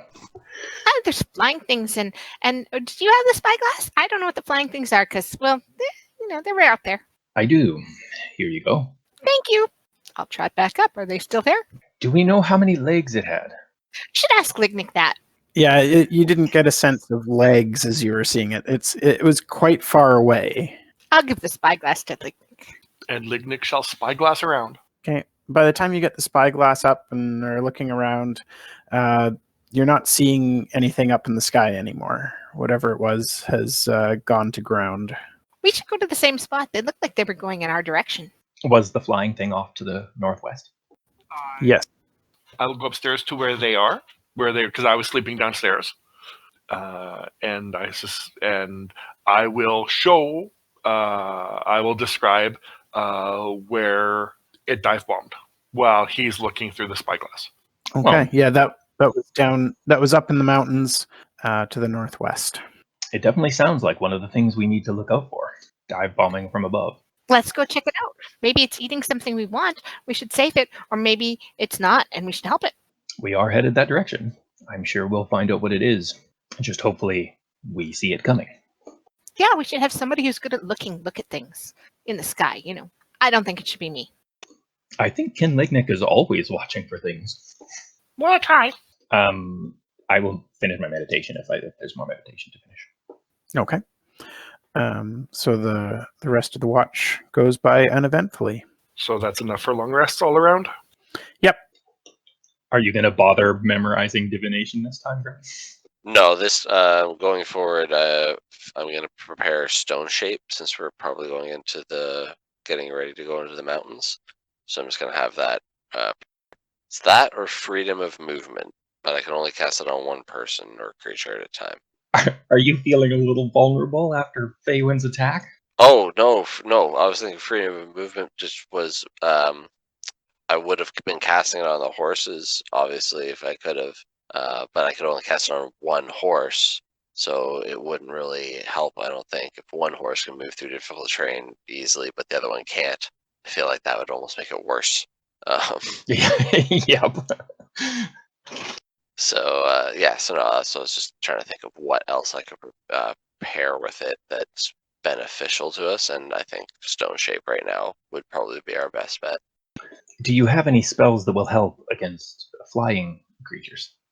I'm kind of going through. I don't really have anything aside. Fireball can work. Yes. I don't think I have a whole lot aside from a couple that I have, like spiritual weapon and spirit guardians is a radius, so that counts as above too. So, but they're more defensively useful. Completely out of character, but does our wizard know Earthbind? No. All right. Well, shall we press into the hills then? I think we need to. Do you want to ask about to the east just to make sure? Because it does sound like we need I have to to head wait in a little bit. while, I think. I think Okay. end of day is good. Well, it sounded It sounded like west was not wrong. Yep, north and west. I think we'll start heading more west than north, but we'll start heading kind of that way. And when we find out that west is now wrong, we can go back. Go back or slightly alter ourselves. I don't think we can travel enough in a full day that it'll be an irreplaceable time lost. All right. All right, let's do it. Northwest. Okay. Heading to the northwest, you do start getting into rough terrain. Getting this wagon up. I don't want to call it a mountain path because that sounds too done. It's a rough gap that looks like it winds between the hills, and you do, Galen, very easily see that there are more of these large footprints going up and down the trail. And by the end of the day, you have gotten to the top of this trail through the first set of hills, and you can see down below there's a forested valley with a lake down below, and you can see smoke rising up in the distance. Yeah, that's about all that you're seeing there. I think Galen would almost be smiling more than usual because he's back in the environment he spent like 80 years in or 60 years in before monking up. It feels more like coming home than Velshani did. Right, that makes sense. So generally, always, every 10 seconds looking up. So does this feel like a trail, or does it just feel like am I just trying to follow tracks, or does there feel like there might have been an ancient or an old trail? Doing a bit of digging, you don't see anything that looks like it would have been a formal trail. Like there's no signs of like cobblestone underneath the dirt or anything like that. But it does appear to be fairly well traveled. There's a mix of animal and humanoid tracks. The humanoid ones being the very large ones that you've been following. All right, everyone. This is relatively easy traveling, but we may very well be on a game trail, and that makes us game. So be on high alert. I'll do my best. And Faywin turns back to reading. Thank you for the heads up. So have we pushed our 8 hours now? Yes, as you crest the trail and look down into the valley, you are at your 8 hours of travel. Are we at an elevation now where we have a better look around with the spyglass? Yeah, you could take a look around. We'll take a moment to look around before deciding if we're going to push any further. I feel like we're going to push, unless there's something where we are that is particularly like, oh, this is a nice defensible spot. Well, you do have the high ground on the path, but you've also got 2 hills to either side that are higher than where you are. Okay, well, I'll have a look around, see if there's anything to see with the spyglass. Okay. Guidance? So you look down into the forest valley with the spyglass, and you can get a closer look at where the smoke is coming up, but you're not seeing a large enough cleared area there to get a look at what might be making the fire. So you're not really getting any extra details there. Well, what do you guys think? We've traveled as much as we can without risking exhaustion. We could try and travel farther toward or away the smoke.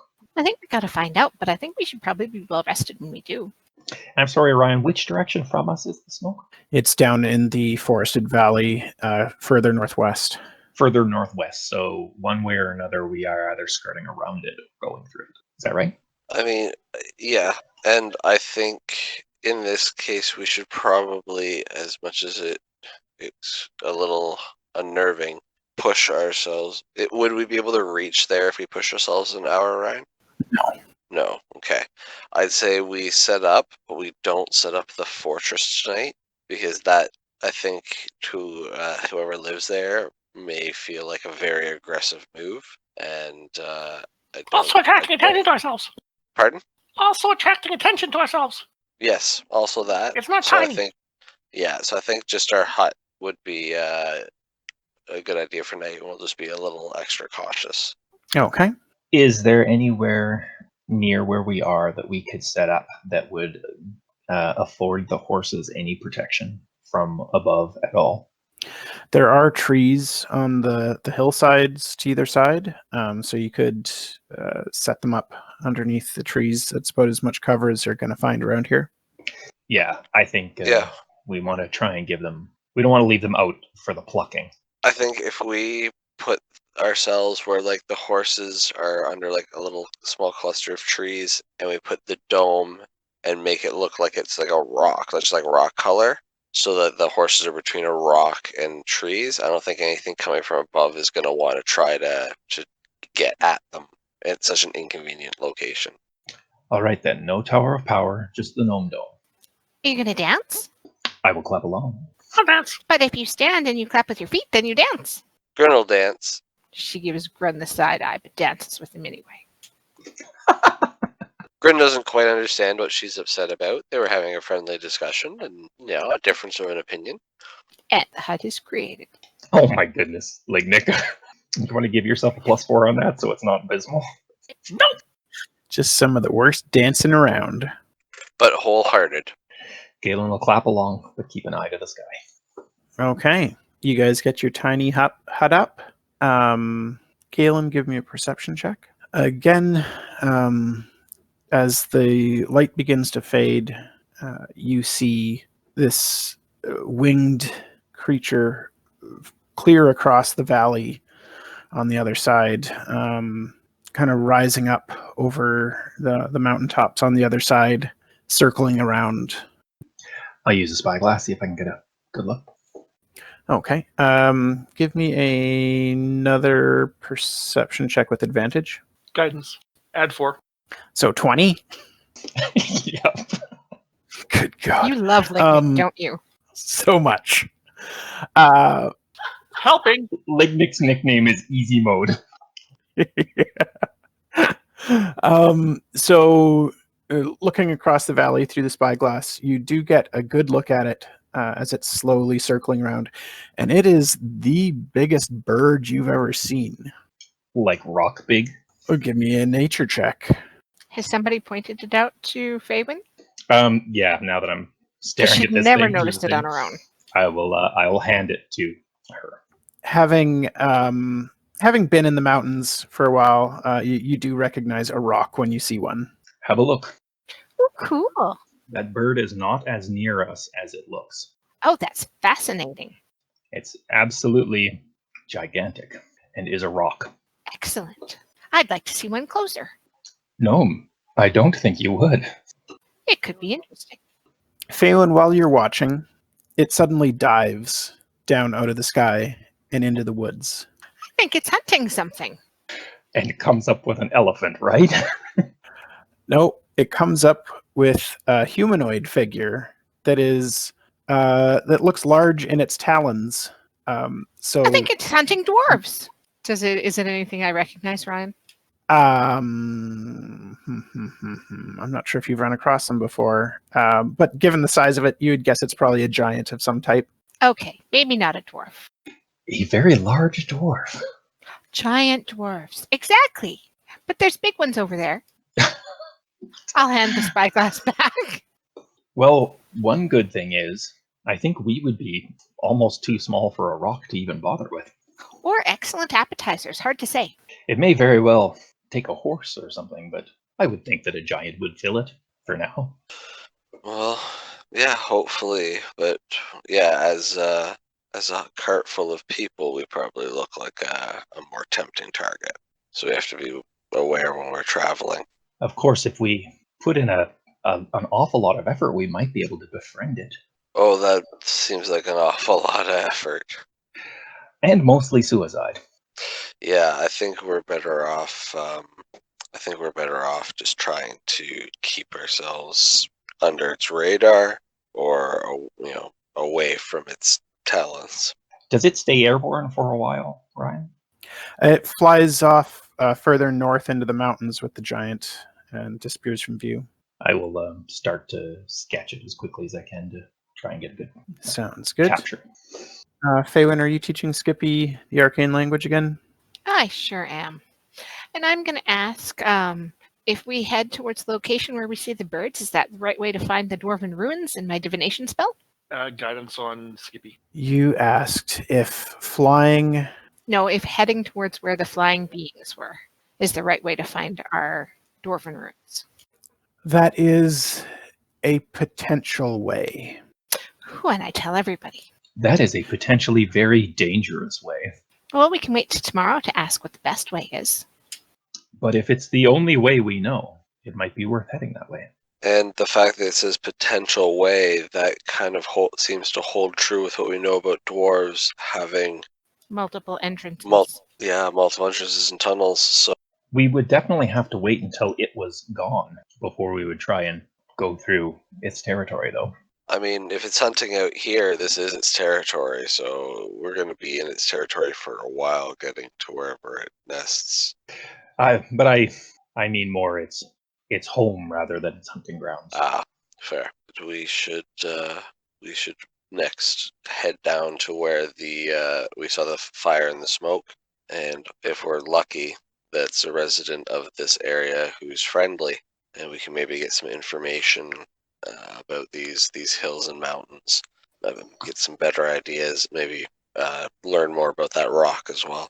That could be a dangerous gamble. If there are residents in this area that are friendly, I think more people would make their way out alive. Well, it doesn't mean that all the residents aren't friendly, or that the people who come here don't tend to ignore the warnings of the residents too. I mean, it's a gamble.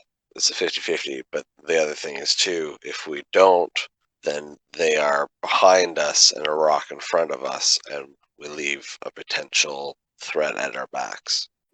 At the very least, we need to know what or who they are. Yeah, I think we at least need more information. Even if we don't make contact, I think we just have to have a better idea, possibly who or what we are dealing with, so that if something happens later on, we're better forewarned. Okay, shall we stay the night then and see what the next day gives us? Sounds good. Alarm once the tiny hut is up. And I think we'll skip on the tattoo for tonight game. Sure. We already did the intelligence check for Skippy, so that is done. Okay. Wow, you guys got a really lucky roll there. Aside from seeing your friendly neighborhood rock hunting again in the early morning hours, you don't run into any trouble during the night. Woohoo! All right. All right. So we know that we are likely, or at least right now with the information that we have, that we are likely headed towards the rock's domain as a potential entrance. But we would like to know the nature of these people in the valley. Is it worth Kinfaywin trying to determine whether or not they are friendly? No, because we'd have to spend the day here before she could ask, and that seems like a waste of time. Why can she not ask now? I don't think they like being bugged all that often. Some people say I talk too much, so I'm trying to space it out with the gods, Out of character, there's a chance of failure if you cast it too frequently. Yeah, but it's only a chance. All right. Shall we go down and do we scout? Ryan, how far do we figure this was happening down there in the valley? It would probably be at least a couple of hours of travel, maybe 3. And does that lose us ground if we were heading towards the rocks? No, you're still heading northwest into the valley. Okay. Well, let's press on and we will scout once we get a little closer. Travel for 2 by cart and then reassess. Kinfaywin, do you think that Seraphina could go and have a look at what she might find? I'll ask her, but she might not want to be eaten by those birds. Oh, I can't imagine that a rock would even notice Seraphina. I'll ask. So I'll check with Seraphina and see how she feels about scouting ahead. But I will tell her I'm concerned that that I don't want her to become an appetizer. Well, she's more concerned about being sent back to where she came from than the physical act of being eaten, because her body will just disappear and she's not going to feel anything. Right, but that's but why I'm worried she's- about her becoming an appetizer, is because I want her to stay in this realm. Right. Well, she looks like a small owl, so if there's anything that eats owls, then she might be in danger. But she would be fine scouting a little ways ahead. Okay, but be safe and come back if it's scary. Of course.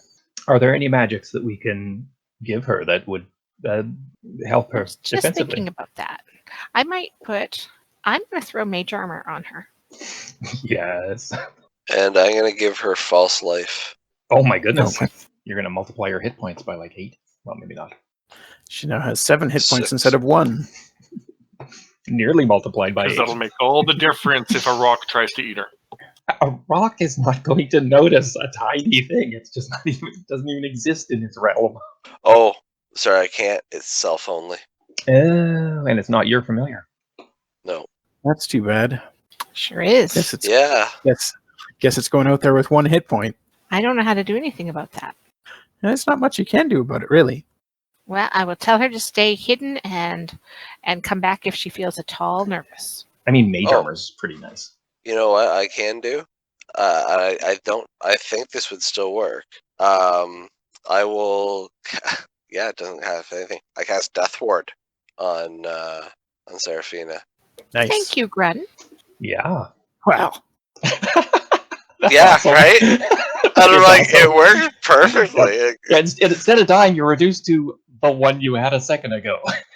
Full health. Yeah, so fully restored, effectively. Yep. Full. Yep. Yeah. It's a nice spell. And a little red heart appears in the top corner of her screen. Yeah. She picked up a +1 life. So she goes stealthily into the woods. How far can she go away from you, Faywin? I will double check. I think she can go far, but I can't see through her eyes at a Right. certain distance. Yeah, there's a limit of 100 feet for you to have telepathic bond with her, but I think she can go outside of that. Yes, I think so. We don't get this particular one too often. You know, yeah, outside of the 100 feet, you can't do your touch spells. You can't see through her eyes. Right, but I think she can still go. I don't think there's any actual limit beyond that. No, I don't see one in the spell. Okay. Well, we need her to go more than 100 feet. Yeah, she's. Are you guys heading in that direction while she's flying ahead? Yeah. Or are you just? Yeah. Okay. She knows that if she loses her free life to flee immediately, right? Yes, I told her if anything was scary to come back. I assume losing your life would be scary. You think? So Gordon will travel until we're up to about an hour's travel away, and then reassess, assuming Seraphina will have come back by then. We can hope. Seraphina does return, and when she does, she brings dire news. There are many giants throughout the woods, most of them dim-witted, and didn't come anywhere close to spotting her. But she did see one that was far larger than the others, and it appeared to be undead. Boy. Undead? Oh no. And it was speaking to smaller giants. Oh, that's really bad. Oh, that's a problem. Okay, so I'm going think to we assume need- they're not friendly. Thank you, Seraphina. Thank you very much, Yes. Tin Seraphina. that death word lasts all day. Ryan, if we change our direction, because we've been going down into this valley, is that right? Yes. If we change our direction back up into the ridges, can we stay up in the ridges to skirt toward the rocks? Yes, it will add a considerable amount of time to your travel, but it can be done. Considerable. Well, we just have to weigh, what is considerable weigh against a valley of giants led by an undead giant? I will point out that she didn't say that the undead giant was leading them. Oh, just speaking to They them. were Just they were talk. Yeah. speaking, and she couldn't understand what they were saying. But that's concerning that they were talking. Seraphina, did the ones that weren't all dead look scared of the dead one? Let me roll an insight for her. They didn't look like they were cowering from it. They looked like they were listening, but it was hard to get any real information from them. They were just looking dully at this undead giant. And nobody was fighting. No, they weren't fighting. Okay, thanks. My gut tells me that we need to, whenever we find undead, present company excluded, that we need to take the book in a different direction than where they are. I agree. We need to avoid exposing the book right now. And I can't believe that means that I'm looking forward to heading towards a rocks den. Yeah, that does seem the better option right now. Doesn't seem like a good option. I just want to be clear, just the better. Right. Then what say you? We go back up to the ridges, the cliff ridges, and travel along that way, staying as much as we can away from the giants. What time of day is it now, Ryan? It's around noon. Let's backtrack and then get advice. All right. Okay. Ryan, adding the difficulty of the travel, how long would I estimate we would be taking on those ridges until we got to the rocks territory? It's going to add an extra 3 days to go through rough terrain around, like there's no paths along the route that you're talking about taking. So it's going to take 3 days of hard driving to skirt around the edge of the valley in the hills. Can Seraphina give us any idea of how densely populated these woods are with the giants and undead? She didn't see a lot of giants, and she only saw the one undead giant. So it's not densely populated. It's not like there's, giant cities or anything that she came across. But there are like the odd pairing or trio of giants here and there wandering about. Both choices are very risky. We may save a few days trying to stealth our way through the woods, but it is inherently dangerous to travel through giant infested woods.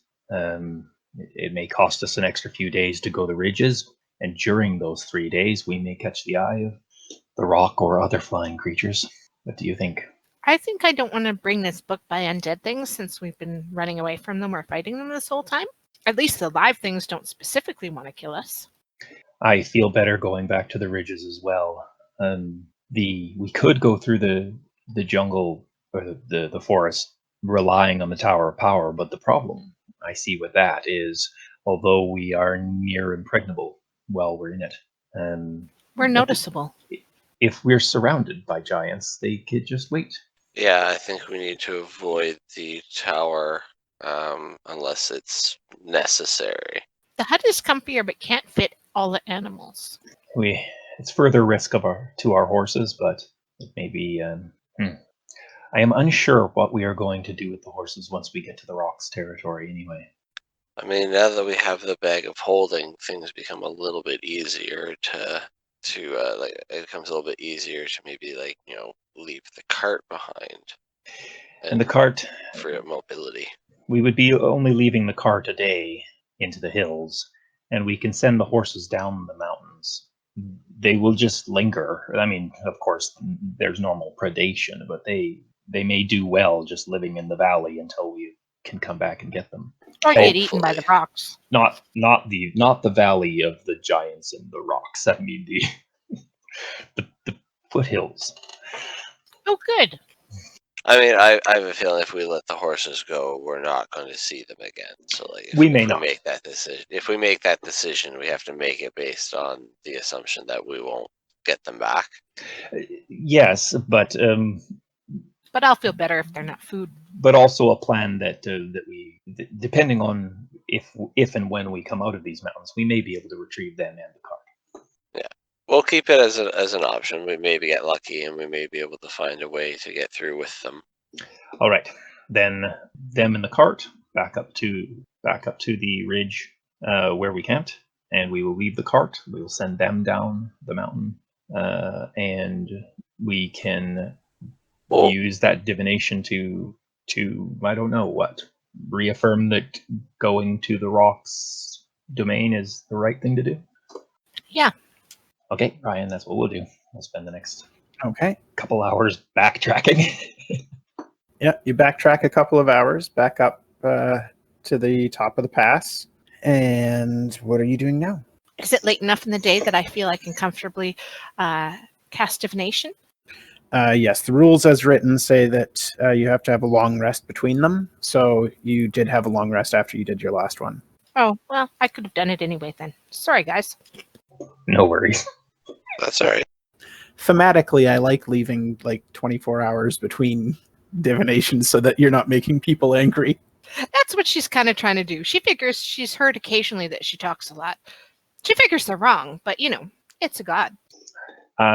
So while she does that, I will hopefully with like Skippy's help and stuff, try and tuck the wagon away into those trees and cover it with branches and whatnot, and point the horses down into the original foothills and give them a smack on the ass. Okay. Give me a survival check with advantage. Guidance. Yeah, that card is never being found. Maybe by us even. Where did we put that? Where did I park my wagon? So if we're doing that, because we have the backpack as the bag of holding now, I am going to move some more things into the bag of holding. Good. Yeah. I'm not so worried that you're going to overload it because you're conscious of what's going in. But also try and make sure that it doesn't get pierced. Yeah, I'm being very particular about what's going in into the bag for that reason, both size, weight, and sharpness. And I think we'll keep Leo with us, right? I think so. Ryan, would the bedrolls fit in the opening of the backpack? Yes. And Faywin, you were going to do your Yes. magic. I'm going to ask if this path towards the rocks is better and safer than the path towards the giants and the undead giant. Okay. The response is, what happens to an undead plague that is left unchecked? Oh, guys, I think it wants us to go deal with the undead, and I tell them the response. I mean, yeah, but I mean, it is reasonable if we don't deal with it now, it will be more. We'll deal with it later. Yeah. But how many All right. undead have we killed? There is always more. I asked, and it said we should deal with these ones. So I think we should go the other way. Let's turn around. I mean, she's got a point that if it is just this one undead in the area, we may have the chance to eliminate the threat, or at least significantly slow it down and give us better chance of continuing undisturbed in our search for a little bit longer. Galen, we asked for divine guidance, and it kind of told us to go one way. Kind of scared to go the other way now. Yeah, I'm always a fan of following that divine path. All right. Let us head into the valley. Also, since we're getting ditching the cart, I need Galen to carry a shovel.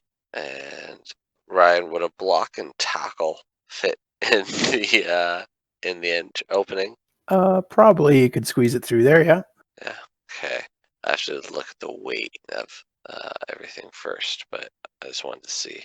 I was going to say, if you can send me an itemized list of everything that's in there. Yeah, no. I haven't put anything in there yet. I'm kind of doing the math and deciding with like shapes and whatnot, like what items could be used to wrap certain items that might be an issue, like the grappling hooks. Can I find a way to put the grappling hooks in there in a safe manner? And the like the hammer and the sledgehammer and stuff like that. So I will let you know once I figure it out, because it's 65 cubic feet. And what was the weight limit? 500 pounds? Yes. Okay, it's going to be nowhere near 500 pounds. I can tell you that much. But yeah, pretty much, Ryan. It's going to be everything in that list I sent in the group to chat. This was in the cart. This is in the bag of holding. Pretty much everything's in the bag of holding except for Skippy's blanket, if it will go in there safely and without exceeding the capacity and weight. It is one heavy blanket. I cannot take that shovel. It will encumber me. Okay, then I will carry an additional shovel because I just don't think I can safely, like, once again, unless there's a way I can like cover the shovel so it's not like a sharp object in the bag. If you have an extra pack of clothes or something, you can tie clothing around. One of the bedrolls. Yeah. Yeah. Okay. Then I think between if people are willing to either use like their additional clothings or we use bedrolls, then everything can be wrapped. Anything that's got a sharp edge to it or something can be wrapped in something like that and safely stored in the bag of holding. Right. Yeah, we've got enough bedrolls. I think that should be no problem. And they're an excellent target to be stored in there. Because Grin has learned what sharp and pointy objects in a bag of holding can do, so he's super aware of it. Excellent. Yeah, I think Group 1 had a problem with a bag of holding once. Perhaps. All right, we will head the same couple hours back down into the valley. Okay. We're fairly familiar with this path now, though, so it's comfortable. Yep. Very comfortable. So you head down a couple hours and you get back to where you turned around. You can see your tracks. Ryan, did we have a saddle for Leo? Basically, there was yes. a saddle. Okay. Yeah, I don't know if it was Leo specifically that had one, but you did have tiger saddles. So I would assume that if a tiger died, you would have put the saddle on Leo. Right. I don't know that we would have saddled him up until now, but we will definitely we would saddle him up now. Mostly because if Grun can ride, not necessarily all the time, but has the option to ride him, because I'm fast, Jinxie's fast, Leo's fast, and Krabby's fast. So, I mean, actually, all of those are fast enough that if we were fully rested, we could probably just cruise through an area. And if anything wanted to stop us, it would have to be fast. Like a rock? Yep. Like a rock, yeah. It only moves 120 feet around. Okay. You travel for another couple of hours. Give me... You know what? Lignic's passive perception is so good.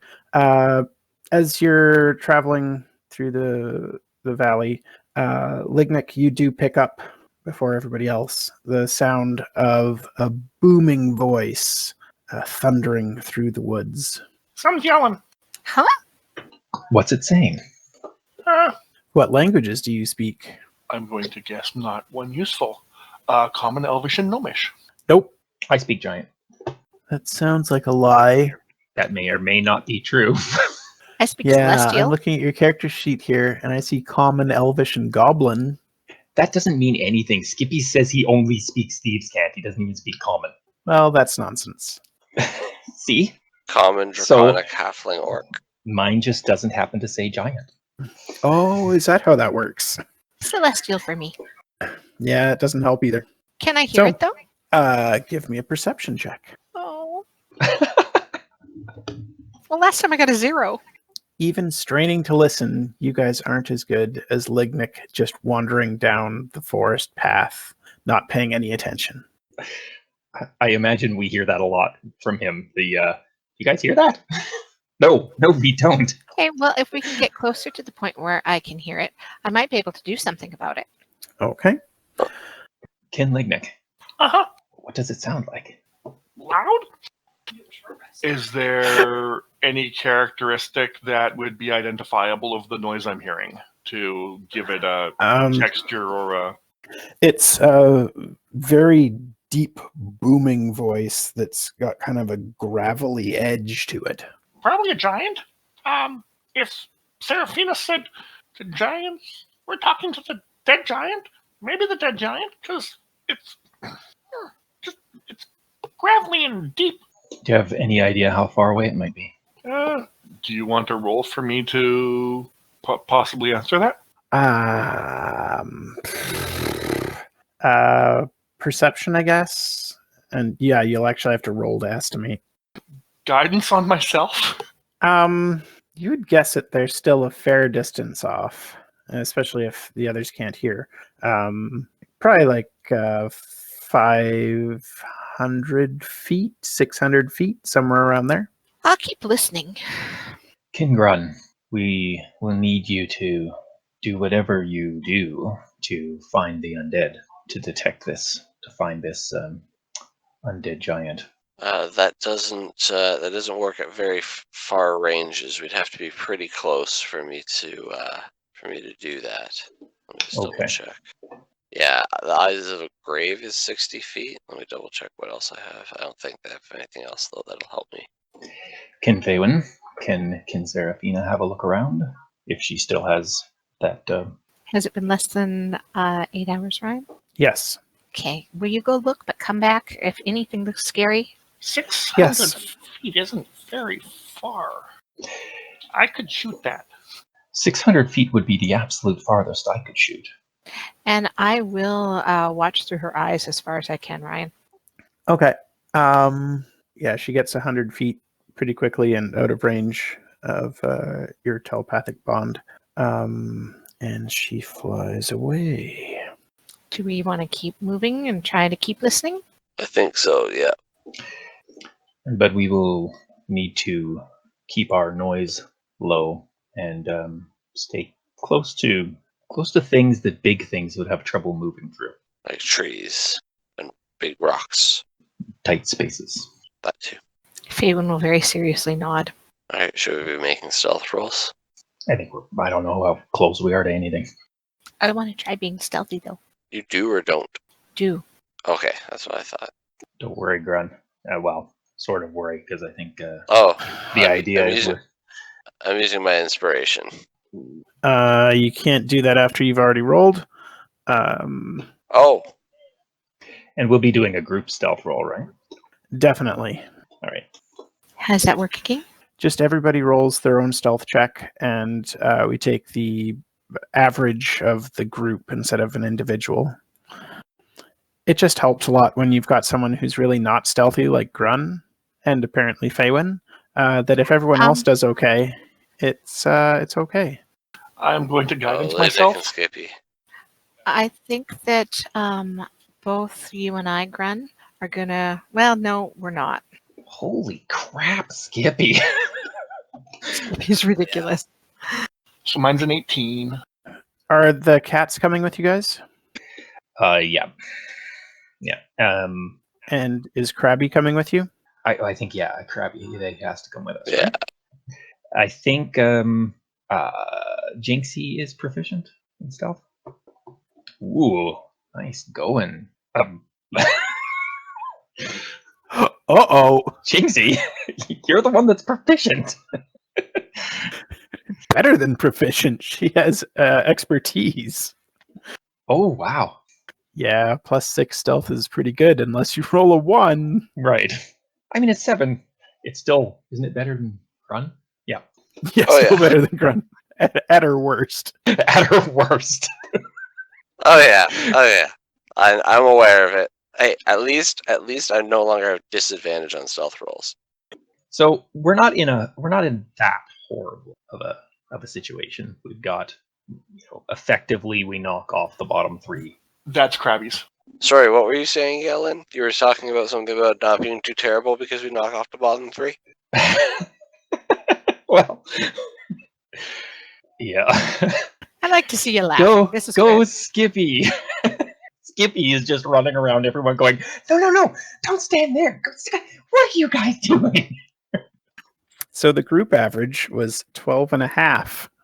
That's better than I'd anticipated. That is. That's with Skippy rolling a 26. And I helped. Yeah, that's what I mean. Better than I thought. Yep. Wait, Lignic, why did you roll? Because it didn't give. I don't have a stealth roll option for Krabby because it's not one of his skills at all in the extra you made, Oh, and sorry. he gets my proficiency bonus. So that's why it's a D20 plus 3. Right. Oh I don't wait, know he's why not it didn't proficient though. So it's a 2. Awesome. Clink, clank, So clink. we're all clunk. over the map on this. Down goes that average. Okay. So you guys are attempting to be stealthy as you close in. And yeah, you hear the giants as you get closer, you hear the giants are talking and then they stop talking. Okay, but as soon as we hear them, I wanted us to stop. As soon as Yeah, that's basically what happens. As soon as you can Okay. hear them, they stop talking. Okay. Do we know where Seraphina is yet? Has Seraphina come back yet? Within 100 feet? Yeah, she comes back and lets you know that she was definitely seen, but fortunately they didn't care that she was there. Did they think she was a normal owl?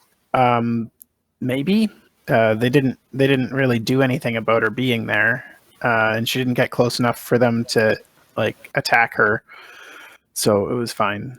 But she reports that there was the undead giant that she saw earlier and 3 other giants that are all they were still talking to each other. Yuck. And I'm doing all this telepathically, so we're not making noise. Yep, I figured. Oh, good. And have the giants started talking again yet?